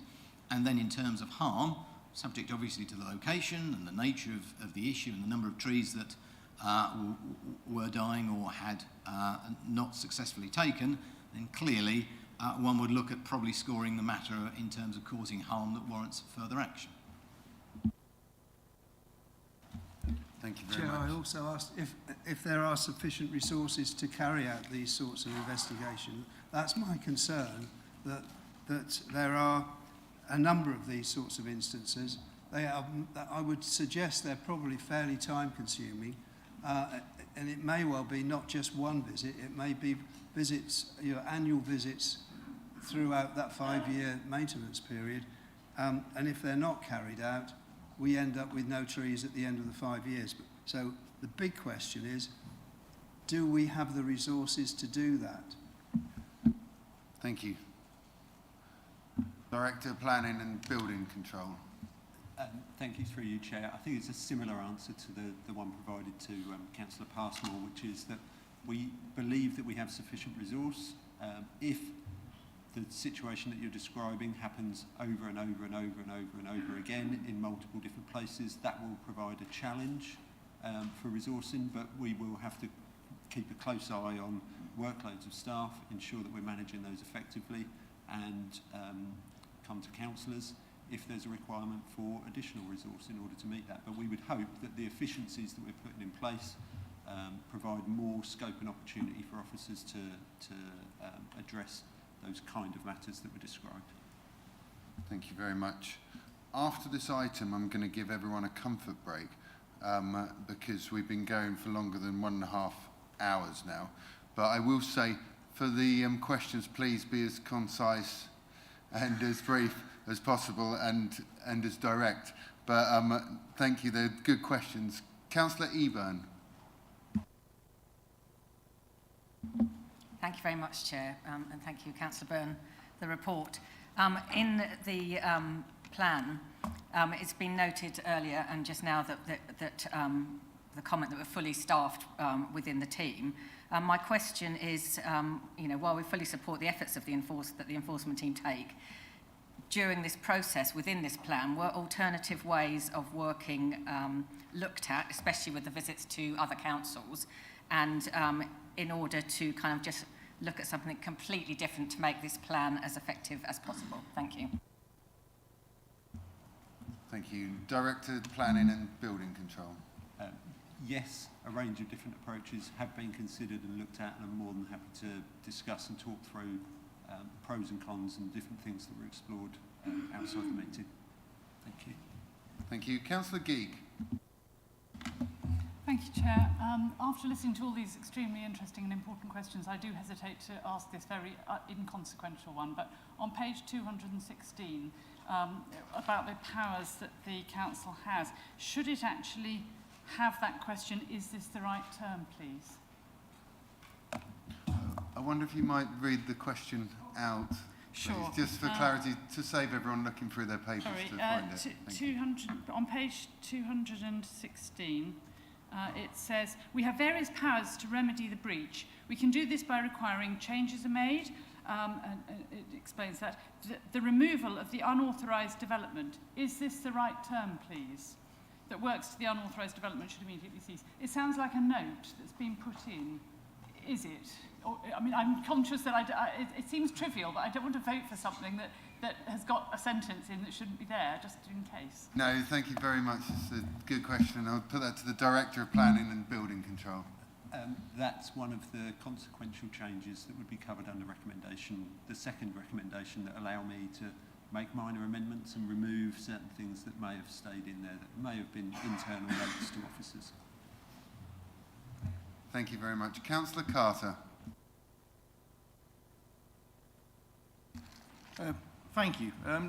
Purely for the sake of interest, we've heard before of the term feasibility used, and I had just wondered, would it be more or less feasible investing in a live portal and a thesaurus in layman's terms to update councillors, or in the sake of mischievous interest, should councillors be encouraged to actively engage in hounding and phoning and emailing the team asking for updates? I just wondered which would be more feasible.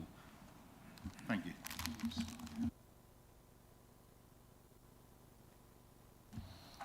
Chief Planning Officer, thank you. Through you, Chairman. I mean, I'd hope that it becomes a natural conversation over the course of time. As the Director said, we have a full team now. They do not have a full suite of skills or experience in the profession, and therefore they are learning their craft. From my point of view, they're taking the right steps in being more communicative with councillors than many enforcement officers I've encountered in the past. I don't think this should be about councillors having to seek information from officers of the team by pursuing it. I think it should be a natural conversation whereby that conversation happens readily and straightforwardly on a regular basis.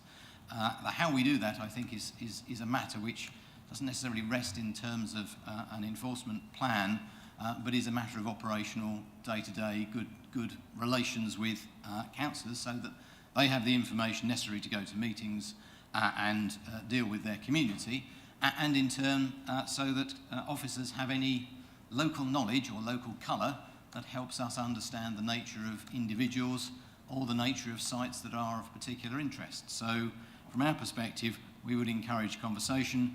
We are in active discussion about how to do that as we go into a future administration, because clearly we are encouraging officers to engage in dialogue in a more active way, and we will need to revise the member training that we provide to councillors about planning enforcement.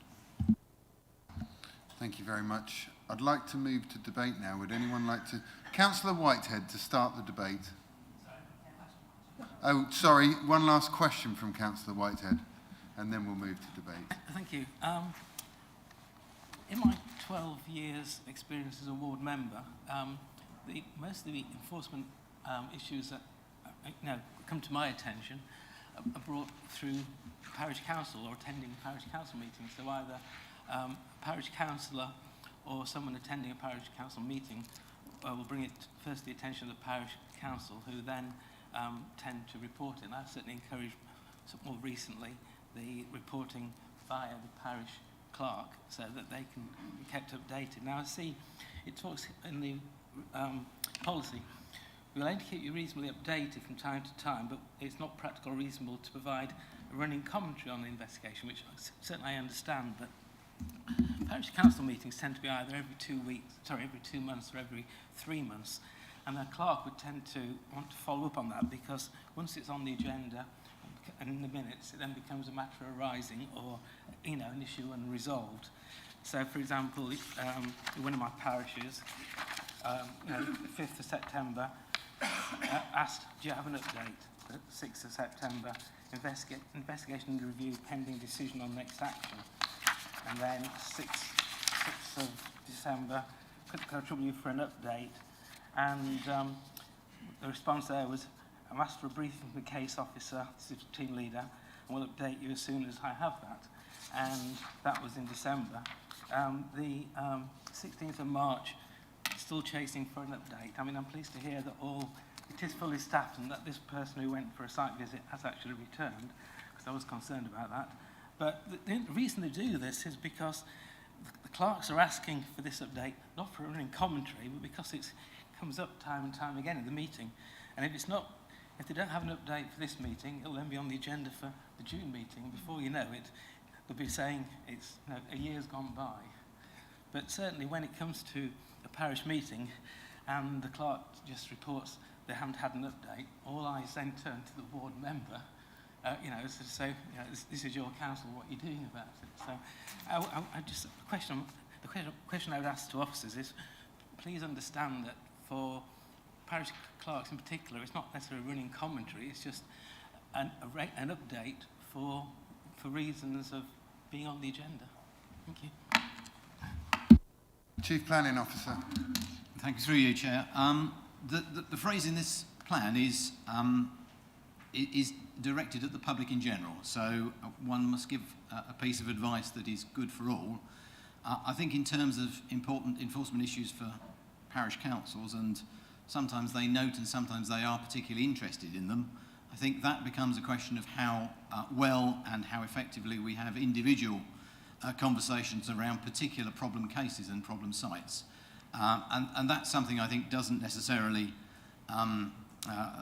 run in quite the same way as not providing a running commentary. I think the message to the public is that we cannot expect to provide updates, and some members of the public do expect updates at every last drop of the hat, and probably bring members with their concerns and their issues around what they perceive as inaction. From our perspective, though, we may well be seeking legal advice, we may be pursuing action around that, and we may wish to say very little about that to the general public. And so for the purposes of a plan, which is what this is, to say the council's position on these investigations, I think it's fair enough that we provide the generic statement that we have. Certainly in relation to individual members, I think officers can be candid around the position and understand that that can be shared with parish councils as a matter that the district councillor can relay when they attend. But clearly, somewhere between that and providing full transparency over every last step is a question of resources and practicality. And certainly our other position is that in relation to those who are under investigation, we would not necessarily wish to tell them everything about our investigation as that proceeds, because they may well have innocently done what they've done. They may well, on the other hand, wish to manipulate the situation for their own advantage. And so we must be guarded and somewhat careful in how we release information, so that the public have a picture that we are taking active and that they have confidence that we are doing something, but do not necessarily have the detail of that such that somebody who is in breach can manipulate their situation. Thank you. And Councillor Carter and then Councillor Field. And I want Councillor Fields to be the last question, please. Oh, sorry. Councillor Carter, please ask your question, and yes, then Councillor Field will be first for debate. Thank you. I was trying to come back to my previous question. I fully would welcome if we could have it in conversation, run conversation. If we weren't in this ridiculous situation where our offices are outside of our wards, if we weren't representing rural communities being outside here, many of us have to get a train into here or a taxi. We might not be able to get here to talk to officers. Many of us will be having work outside of these hours, outside the hours where the officers may work.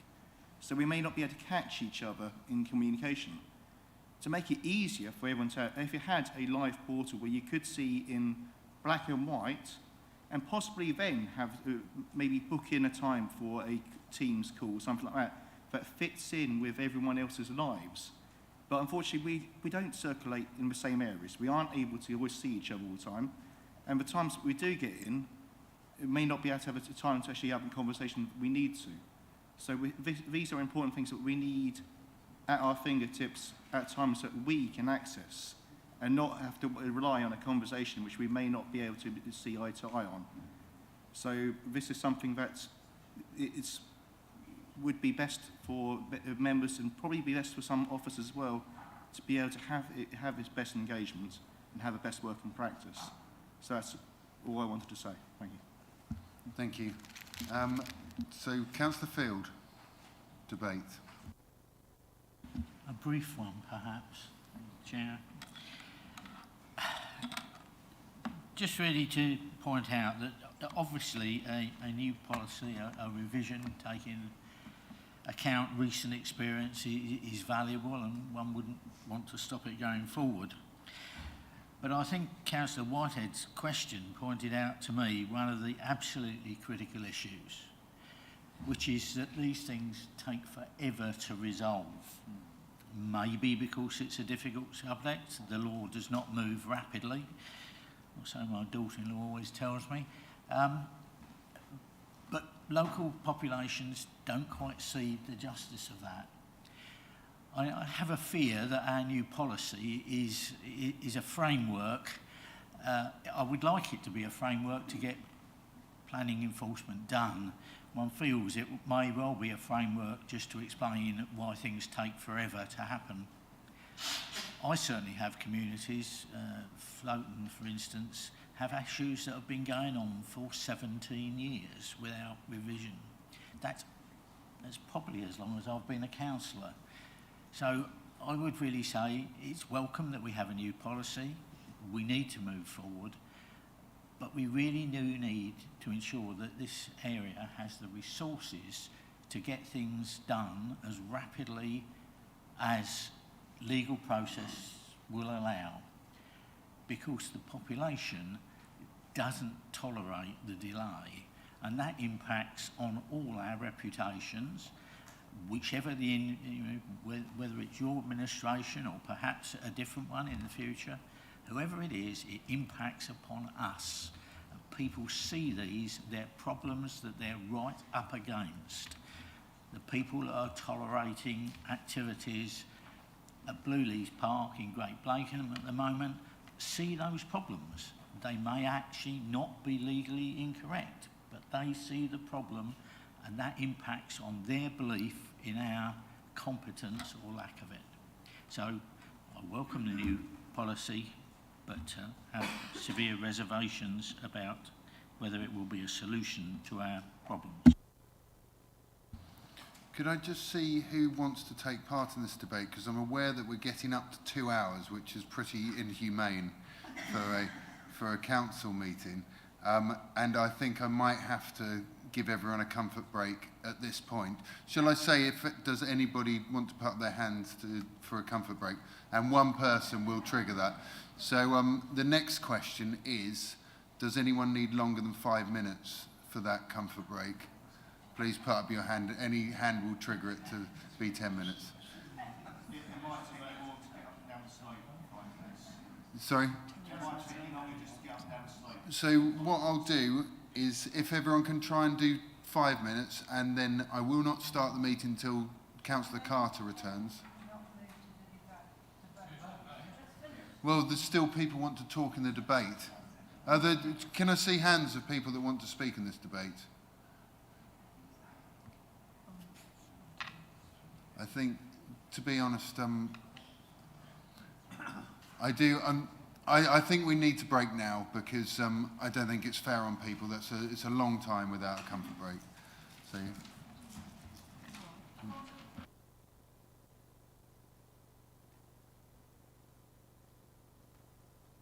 I wonder, because I came in part way through the meeting, whether I should not vote on the item before me. I just want a note of clarity on that, please. I have read the document and I have seen the documents before. For clarification, you're absolutely fine to vote on this, Councillor Guthrie. And thank you for making your way here. I know you've come a very long way today. So thank you. Right, so we'll do 5 minutes plus.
Thank you all. We're back live now, and we're in the debate of this paper. The first person to go and debate is Councillor Mansell.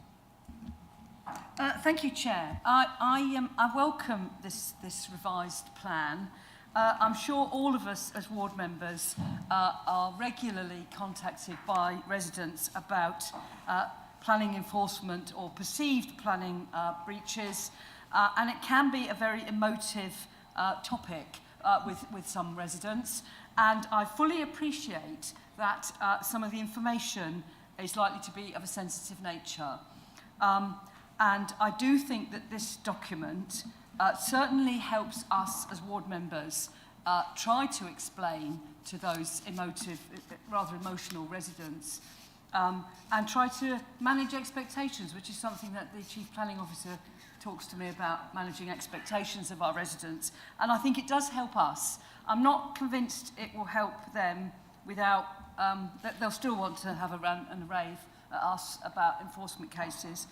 But I do think, I would really hope that the team take away the fact that we have suggested having some sort of portal where we as members can access a list of enforcement cases in our wards just to sort of touch base with them.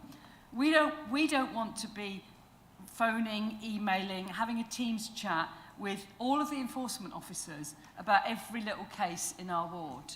But what would be really handy would be to be able to access a list of those cases where we can just touch base with them, see which ones we need to have a chat with the officers about and which ones we don't. So I would like a request for that to be looked at, whether we can have some sort of portal where we can do that, because I think that would save us and the officers an awful lot of time, because they won't have to be continually sending off emails to us and vice versa. We can have a bit of self-help here, and let's try and not put all the burden on the officer telling us what's going on, and we can ask about it.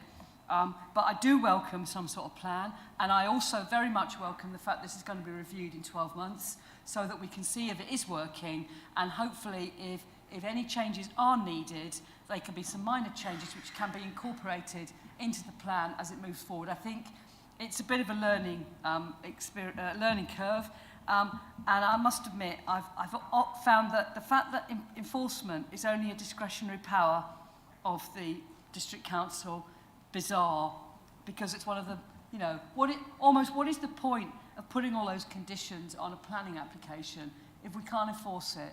And that's what the public think. They see these planning permissions being granted, they see all the conditions, and then they sort of say, well, this isn't happening. And it's really, really difficult. So this does help us. I will be voting for it, and I welcome the review in 12 months' time. Thank you. Thank you. Councillor Matheson. Thank you. Yeah, just a couple of brief points.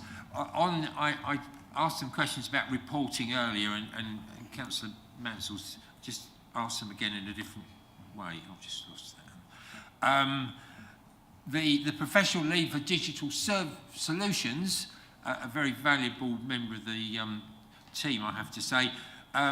I asked him for a particular report, and it was produced in about 20 minutes, and he said, is that right? And I said, yeah, almost right, little tweak. And every month I now get a report of all the outstanding planning applications in my ward, which is great. And so I think that there's probably other, reporting solutions that he can organise without any great work being done by the burdened teams that there are. The other point I wanted to say was the question was asked by somebody about checking whether that trees were dying that had been required under permissions, and I came across that question a very long time ago when I was a parish councillor, and when I asked, it turned out that the council had got no provision to check that. But I think that with hindsight now, I don't think we would ever have the resources to check that as a council, frankly, and I think that the parishes should understand that they need to check that those particular landscaping conditions are carried out, and that that they go and see if the trees are dying, and I'm fearful that that's going to be the case this year, unfortunately, and there's going to be an awful lot of replacements needed. But I think we should actually put that responsibility clearly somewhere else, because there's loads and loads of enforcement work that needs to be done. Thank you. Thank you very much. Councillor Geek. Thank you, Chair. I think this plan seems excellent and I will be voting to adopt it, but I'd like to expand Councillor Fleming's very good point in the questions about construction traffic. In my ward, we've got construction of 300 homes getting underway right next to a main residential road. And of course, as no house builder builds so many houses at once that the price drops, these developers are going to be in our village noisily building for a decade. We've already had many complaints, both to the ward councillors and to the parish council. We've had so many that the press have noticed. And I expect there are similar long-term problems in many other wards. I would hope that these can be addressed. It's not just it is a transitory problem, but it's a long-term transitory problem. And it needs to be addressed so that, as Councillor Fleming said, that the community feels that the planning system is on their side. It's something we really do need to get hold of. Thank you. Thank you. Councillor Passmore. Thank you very much, Chairman. Just very quickly, picking up on John's point about enforcement on landscaping and trees. This comes up at our planning committee meetings very often, and I think we would all, regardless of which side of this chamber, that's the word I was looking for, are on, it is really, really important we've done this. Now, if we need to improve the system and develop it, then you can bet your bottom dollar that's what we should all be doing, because why should people in a large development or a small development, if that is a condition for decent size, as I would always say, locally sourced native species, not a silly little whip about that big, but a decent sized one, what they call a Rolls-Royce landscaping and planting situation. We need to make sure it is enforced, and I'm not as pessimistic as you there, John. I do think the officers do know that. It comes up at planning regularly, and I think we've got to all put our shoulder behind the wheel and make sure it jolly well happens, because it's important, otherwise we end up in disrepute, and I shall certainly be supporting this recommendation. Thank you. Thank you very much. I see no more hands for debate. Councillor Mellon. Yeah, thank you, Chair. Yes, I should be voting for this plan. It looks to be a step forward, and also welcome that it's going to be reviewed in 12 months' time. Just a couple of comments that councillors really are the kind of front line of enforcement, because we're the people who meet communities and villages at parish councils. We are the sort of public face of it. We have to explain the decisions to the public. So we are part of this process. Councillor Whitehead is absolutely spot on in terms of, from meeting to meeting, being able to give people an update. That is necessary, and he's lucky perhaps that he doesn't have a parish council every month like I do sometimes, and asking for a review or an update. The phrase that we see in the reports, enforcement not expedient, is not something you can say to a parish council very easily. They want to know more. They want to know why, what's gone, and what's the story behind that. And so I think we do need more member involvement in this process. And I think what would be helpful for me, every Monday we get an email which says, these cases have been opened, these cases have been closed, but we have no idea how many open cases there are in our ward. So Councillor Mike's suggestion that we get a list of that and some interaction about these cases so that we know what is happening about them. And then just a mention of long-term cases. I think these cases which don't seem to get resolved, even in 15 years, that they have a real power to have an impact on the reputation of the council. And I know we have to be fair to the people who are complained about, but we also need to be fair to the people doing the complaining and the people who suffer the consequences around there. So I think there's a balance that needs to be struck, which I'm not sure we're always getting right. It would be great to clear up some of these long-standing cases if we can. And I'm aware that we have now a full team of enforcement officers, but that's not the only part of the process. We also need resource at the legal end of the process to progress some of these things when they get to the sharp end of enforcement. So I will be voting for it, but those just a few comments as well. Thank you, Chair. Thank you. Councillor Carter. Thank you. Yes, I will also be voting for this, in favour of this. And again, I'd like to pick up points about the portal and the getting the updates, which would be very beneficial to the councillors. I do pick up a point made about some of these should be beneficial face-to-face engagement. So, come May, we're going to have a lot of new councillors, a lot of new faces, and I would welcome the opportunity for, if they could have a one-to-one day with the enforcement team to meet the whole team, not just a general get-together we're having in their house, but an actual get-together and a sit-down and an explanation about what evidence is collected for planning, to get shown what is going into it. Because there's been cases where there's, say, coming up to planning, there's been, say, a lovely wildlife area, grass, hedges, things like that, which has been chopped down, destroyed, ratified, photos of it for one day, and then when the team comes to it, the next. But a photograph isn't counted as evidence. So the community is wondering, well, what would count as evidence? If a photograph with a date and time isn't, what is? So it would help if councillors could be shown what is evidence, how it is collected and what was lawful. It would be a bit more beneficial to the new councillors coming in and be able to get one-to-one. But either way, I'll be voting in favour of this. Thank you very much. Councillor Stringer. Yeah, very briefly, Chair, thank you for the time. I happened to be in Minstrom Green today, and I saw the outcome of a truly brilliant enforcement case, where someone had built a home, nowhere near the plans that they'd submitted, way too far out of the ground, way too big, and this council took it all the way legally, and they had to demolish that home.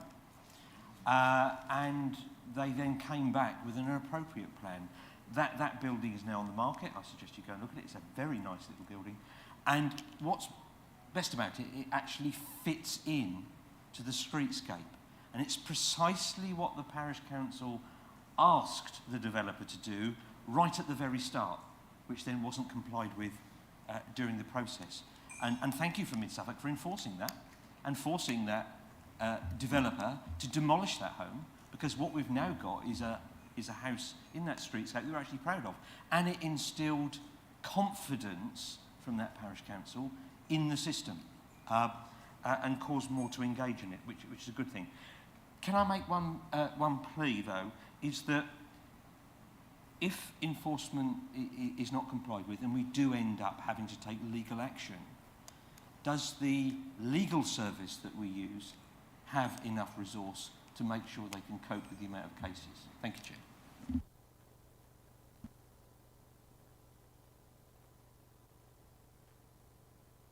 Debate, so I'd like to take this now to the vote, please. I'd like to now ask the Corporate Manager, Governance and Civic Office to conduct the electronic vote, please. Thank you, Chair. That vote is now ready for councillors to cast their vote.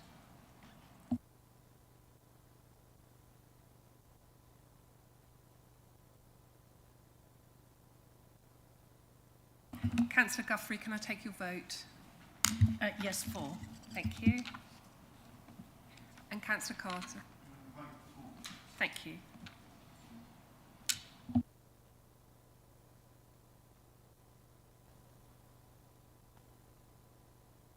Chair, that is 30 votes for. Thank you, that's unanimous, and thank you everyone that was involved in that. I think there's some really useful...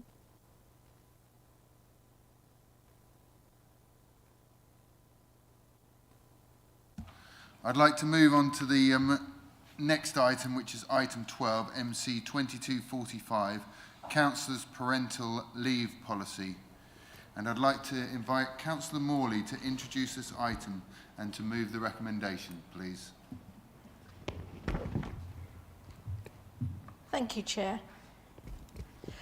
This policy has been drafted by our local government association.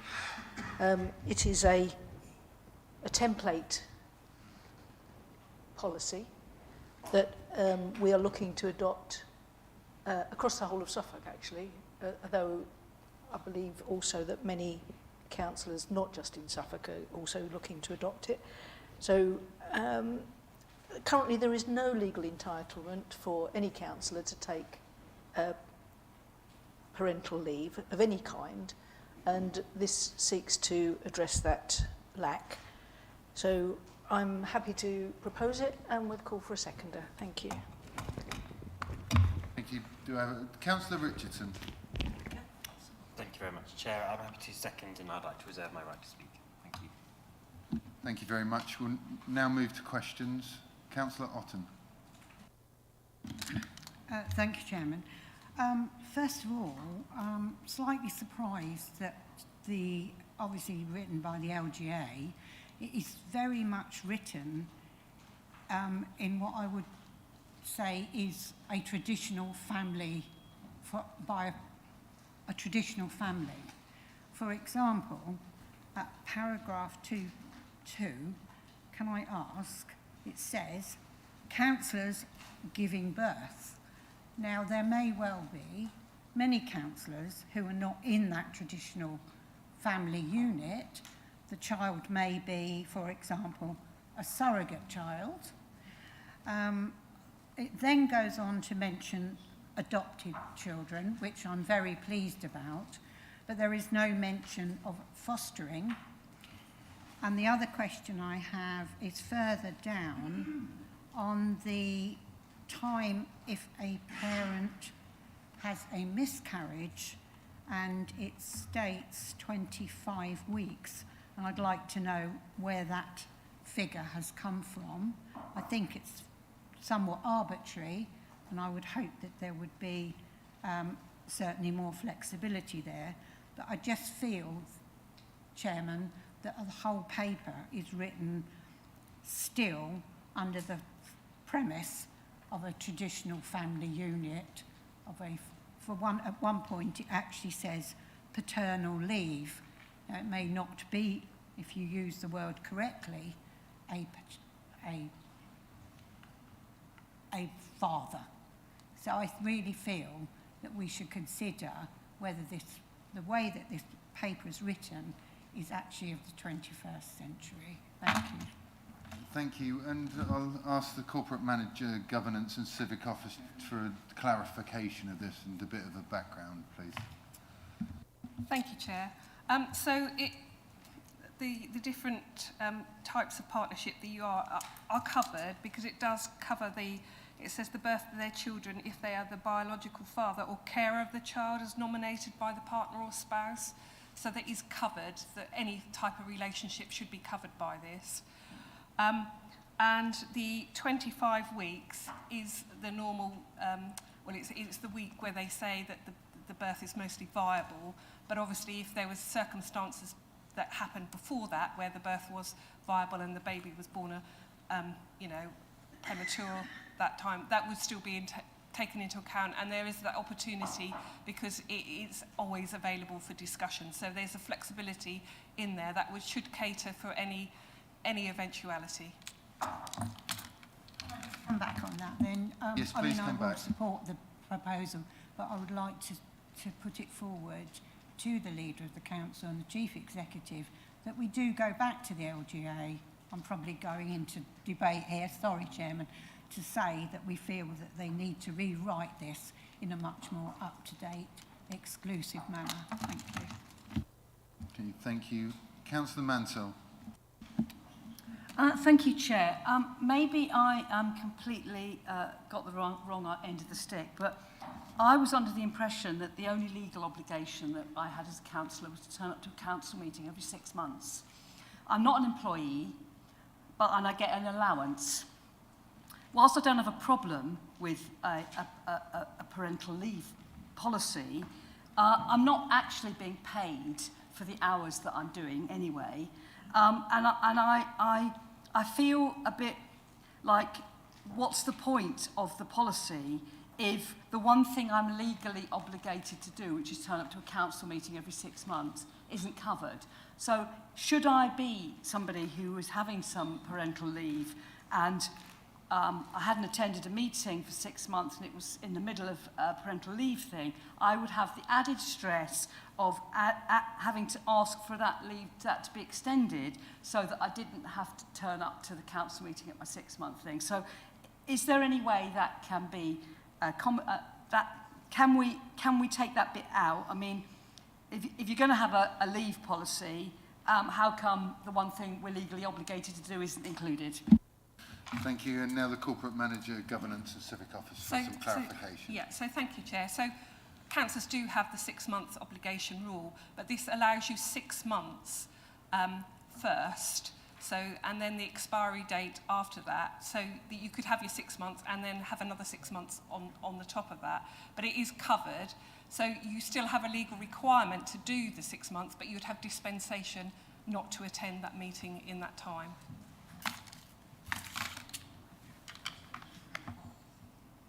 Thank you. A question from Councillor Geek. Thank you, Chair. This is this is on page 234, the 4.5. Key points from the policy include any councillor who is the designated carer will be entitled to 6 months leave, ... Who exactly is a designated carer, and who designates them as such? Corporate Manager, Governance and Civic Office, please. So thank you, Chair. So the designated carer is actually the person who's in the partnership, without getting into who's what, but who is designated as either the person who's looking after the child or the person who's may wish to take the paternity side of things. But yeah, the designated carer is the person who's looking after the baby. Councillor Geek, would you like to come back? Could I? Yes, thanks. So apologies for me not being up to speed on this. You'd think I would be after the amount of maternity leave I've had. But does that mean that one person has to be designated as a primary carer and the other person as a secondary carer? And is that done by the parents? Right, so you cannot have a wholly shared parental leave, even though we are now in the era of shared parental leave. So yes, Chair, there is provision for that, and if there is if you wish to use a shared leave, there's provision for you to share those 52 weeks, 26 weeks each. Would you like to come back again? Thank you very much, Chair. Is it possible then to say a designated carer rather than the designated carer, given that you can have, these days you can have two? I mean, I think all of this is following the same principle, that it looks great, but the language is a bit, it's moving so fast, this area, that we need to keep up. Point taken, and I'm happy to amend that wording without having to go through an amendment. That's just you know. Any further questions? So we'll take it for into debate, please. Would anyone like to open debate? No? Well, personally, I welcome this wholeheartedly. As you'll know, I've got 2 young children. My first child was born in lockdown, at the very start of lockdown, and I was actually talking to the grants team in the hospital room when I mentioned to the grants officer that that's where I was in the labour ward, and he immediately said, "Don't worry, I'll handle this." So I do absolutely welcome this. I think this does cover with that designated carer, the amendment I'm happy with. But I think this does cover the different ways things are being done nowadays. A lot of my paternal parent friends are doing the childcare in the early days now, and it's you know, this is something that's got to be very flexible. But I absolutely welcome this. I think if this was about when I had my children, I probably would have still come to every meeting I could, because I just, if I can, I will attend the meetings. But it does take away the feeling that you're not doing your job properly if you don't. And I think that's a really important part of this, because we need to have these things in place, because we see younger councillors. We could definitely see some younger councillors in the next intake. Councillor Pratt is also the very proud father of a young child. I think politics is changing at a local level, whereas we do want to as welcoming as possible to everyone that wants to do it, and that, you know, that's fantastic. So really wholeheartedly support this. I will be voting for it. Thank you very much. Councillor Carter. Sorry, I forgot you when I mentioned children. Yes, before we do the vote, I do support it in theory, but reading it in plain English, black and white, if I'm struggling to understand, if it's not really made out to be as open as it could be, to have to ask these questions, this document is going to be as it is, and somebody reading it first is going to lead to these same questions again. It doesn't feel open to me. It doesn't feel, it makes me still question, say it's the children has the child and the grandparent ends up with the child. It does happen that the grandparents end up raising the child. It's the carer, but it just seems a bit of a degree of confusion.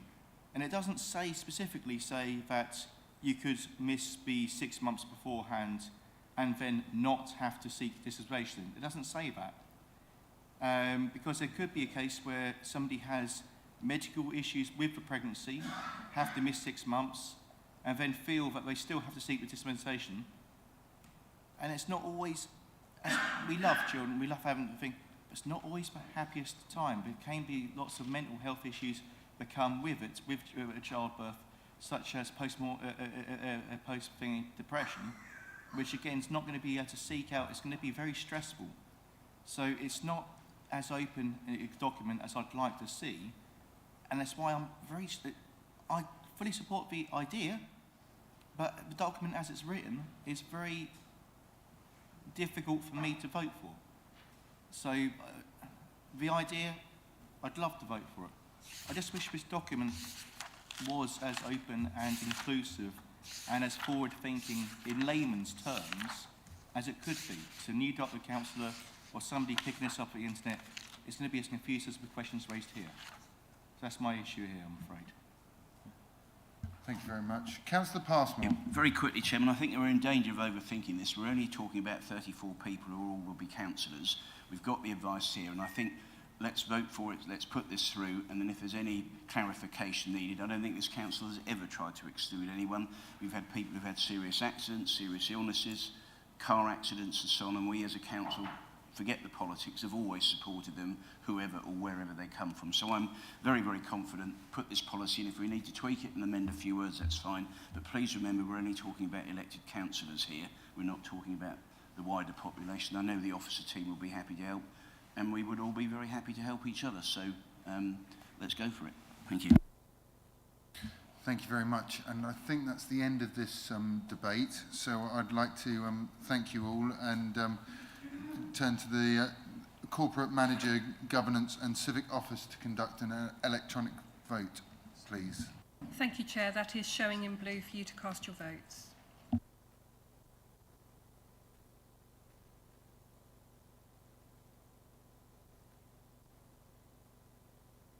Councillor Guthrie. Yes, thank you. 4. Thank you.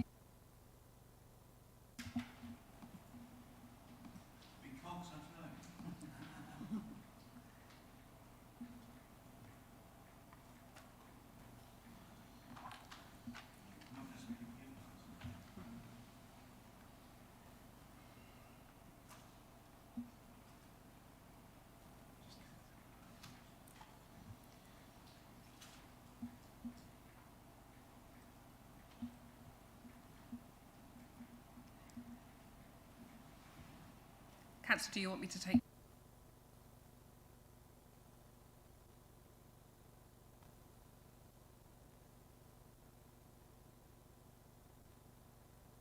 For and 1 abstention. Thank you. That's 29 votes for and 1 abstention. So that's carried. Thank you very much.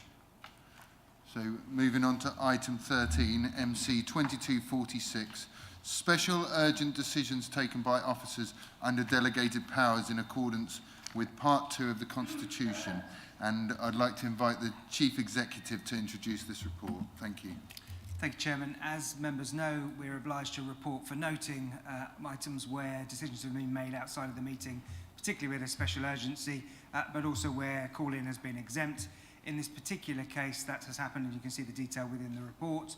The reason for doing so is that this is an externally funded, government-funded scheme which required spending by the end of this month, and therefore, in order to ensure that that was possible, it was essential that the decisions were made outside of meetings in the usual way.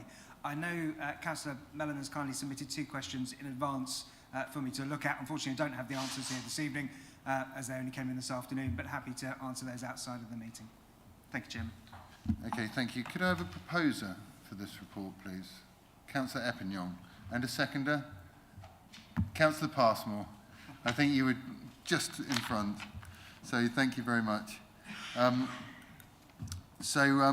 This report is just for noting, so we won't have a vote on this.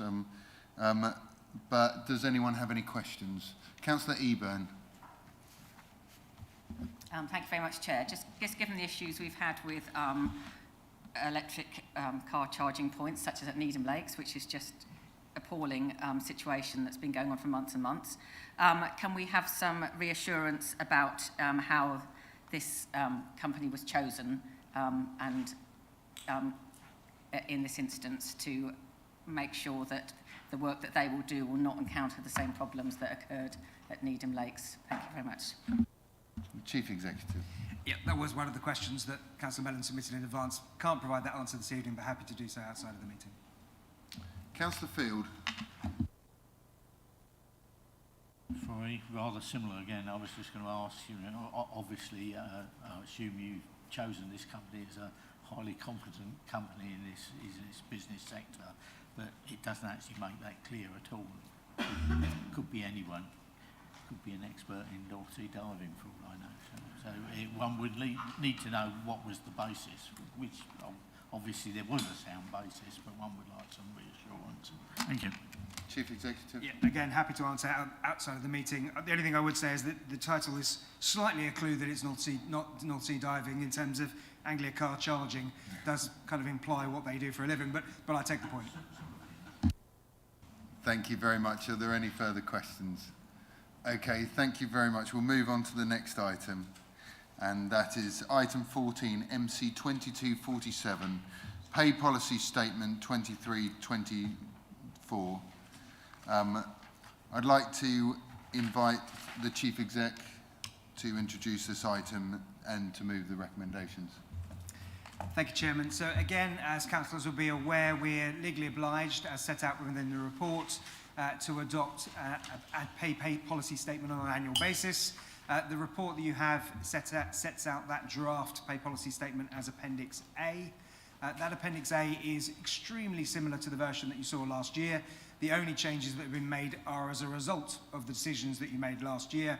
So those are changes in relation to the job titles of the directors and the Deputy Chief Executive and the ancillary pay that goes with those posts. So those are the only changes that you will have seen compared to the version that you saw this time last year, and there are no proposals to make any further changes to this document for the subsequent year.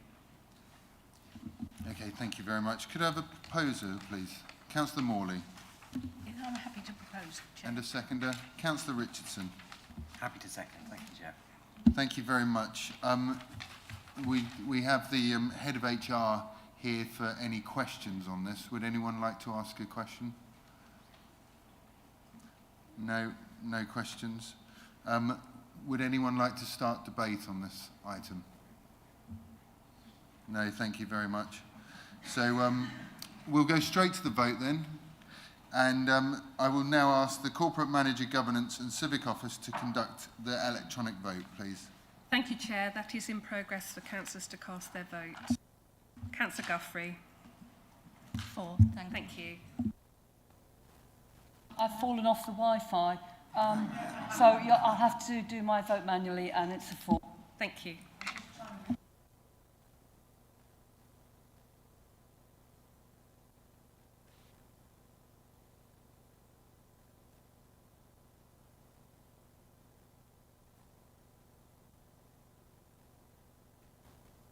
Councillor Brewster. This is 4.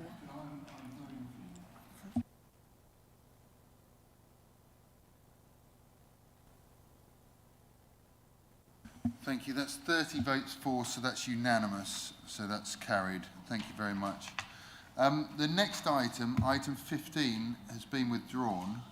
So we'll go straight on to item 16, which is councillor appointments. Are there any changes in placing? No change. No. Okay, thank you very much. Item 7, motions on notice. None received. Okay, thank you very much. The next meeting is the annual council meeting on Monday the 22nd of May 2023 at 5:30 p.m. I wish you all well and thank you very much for attending this meeting. Good night.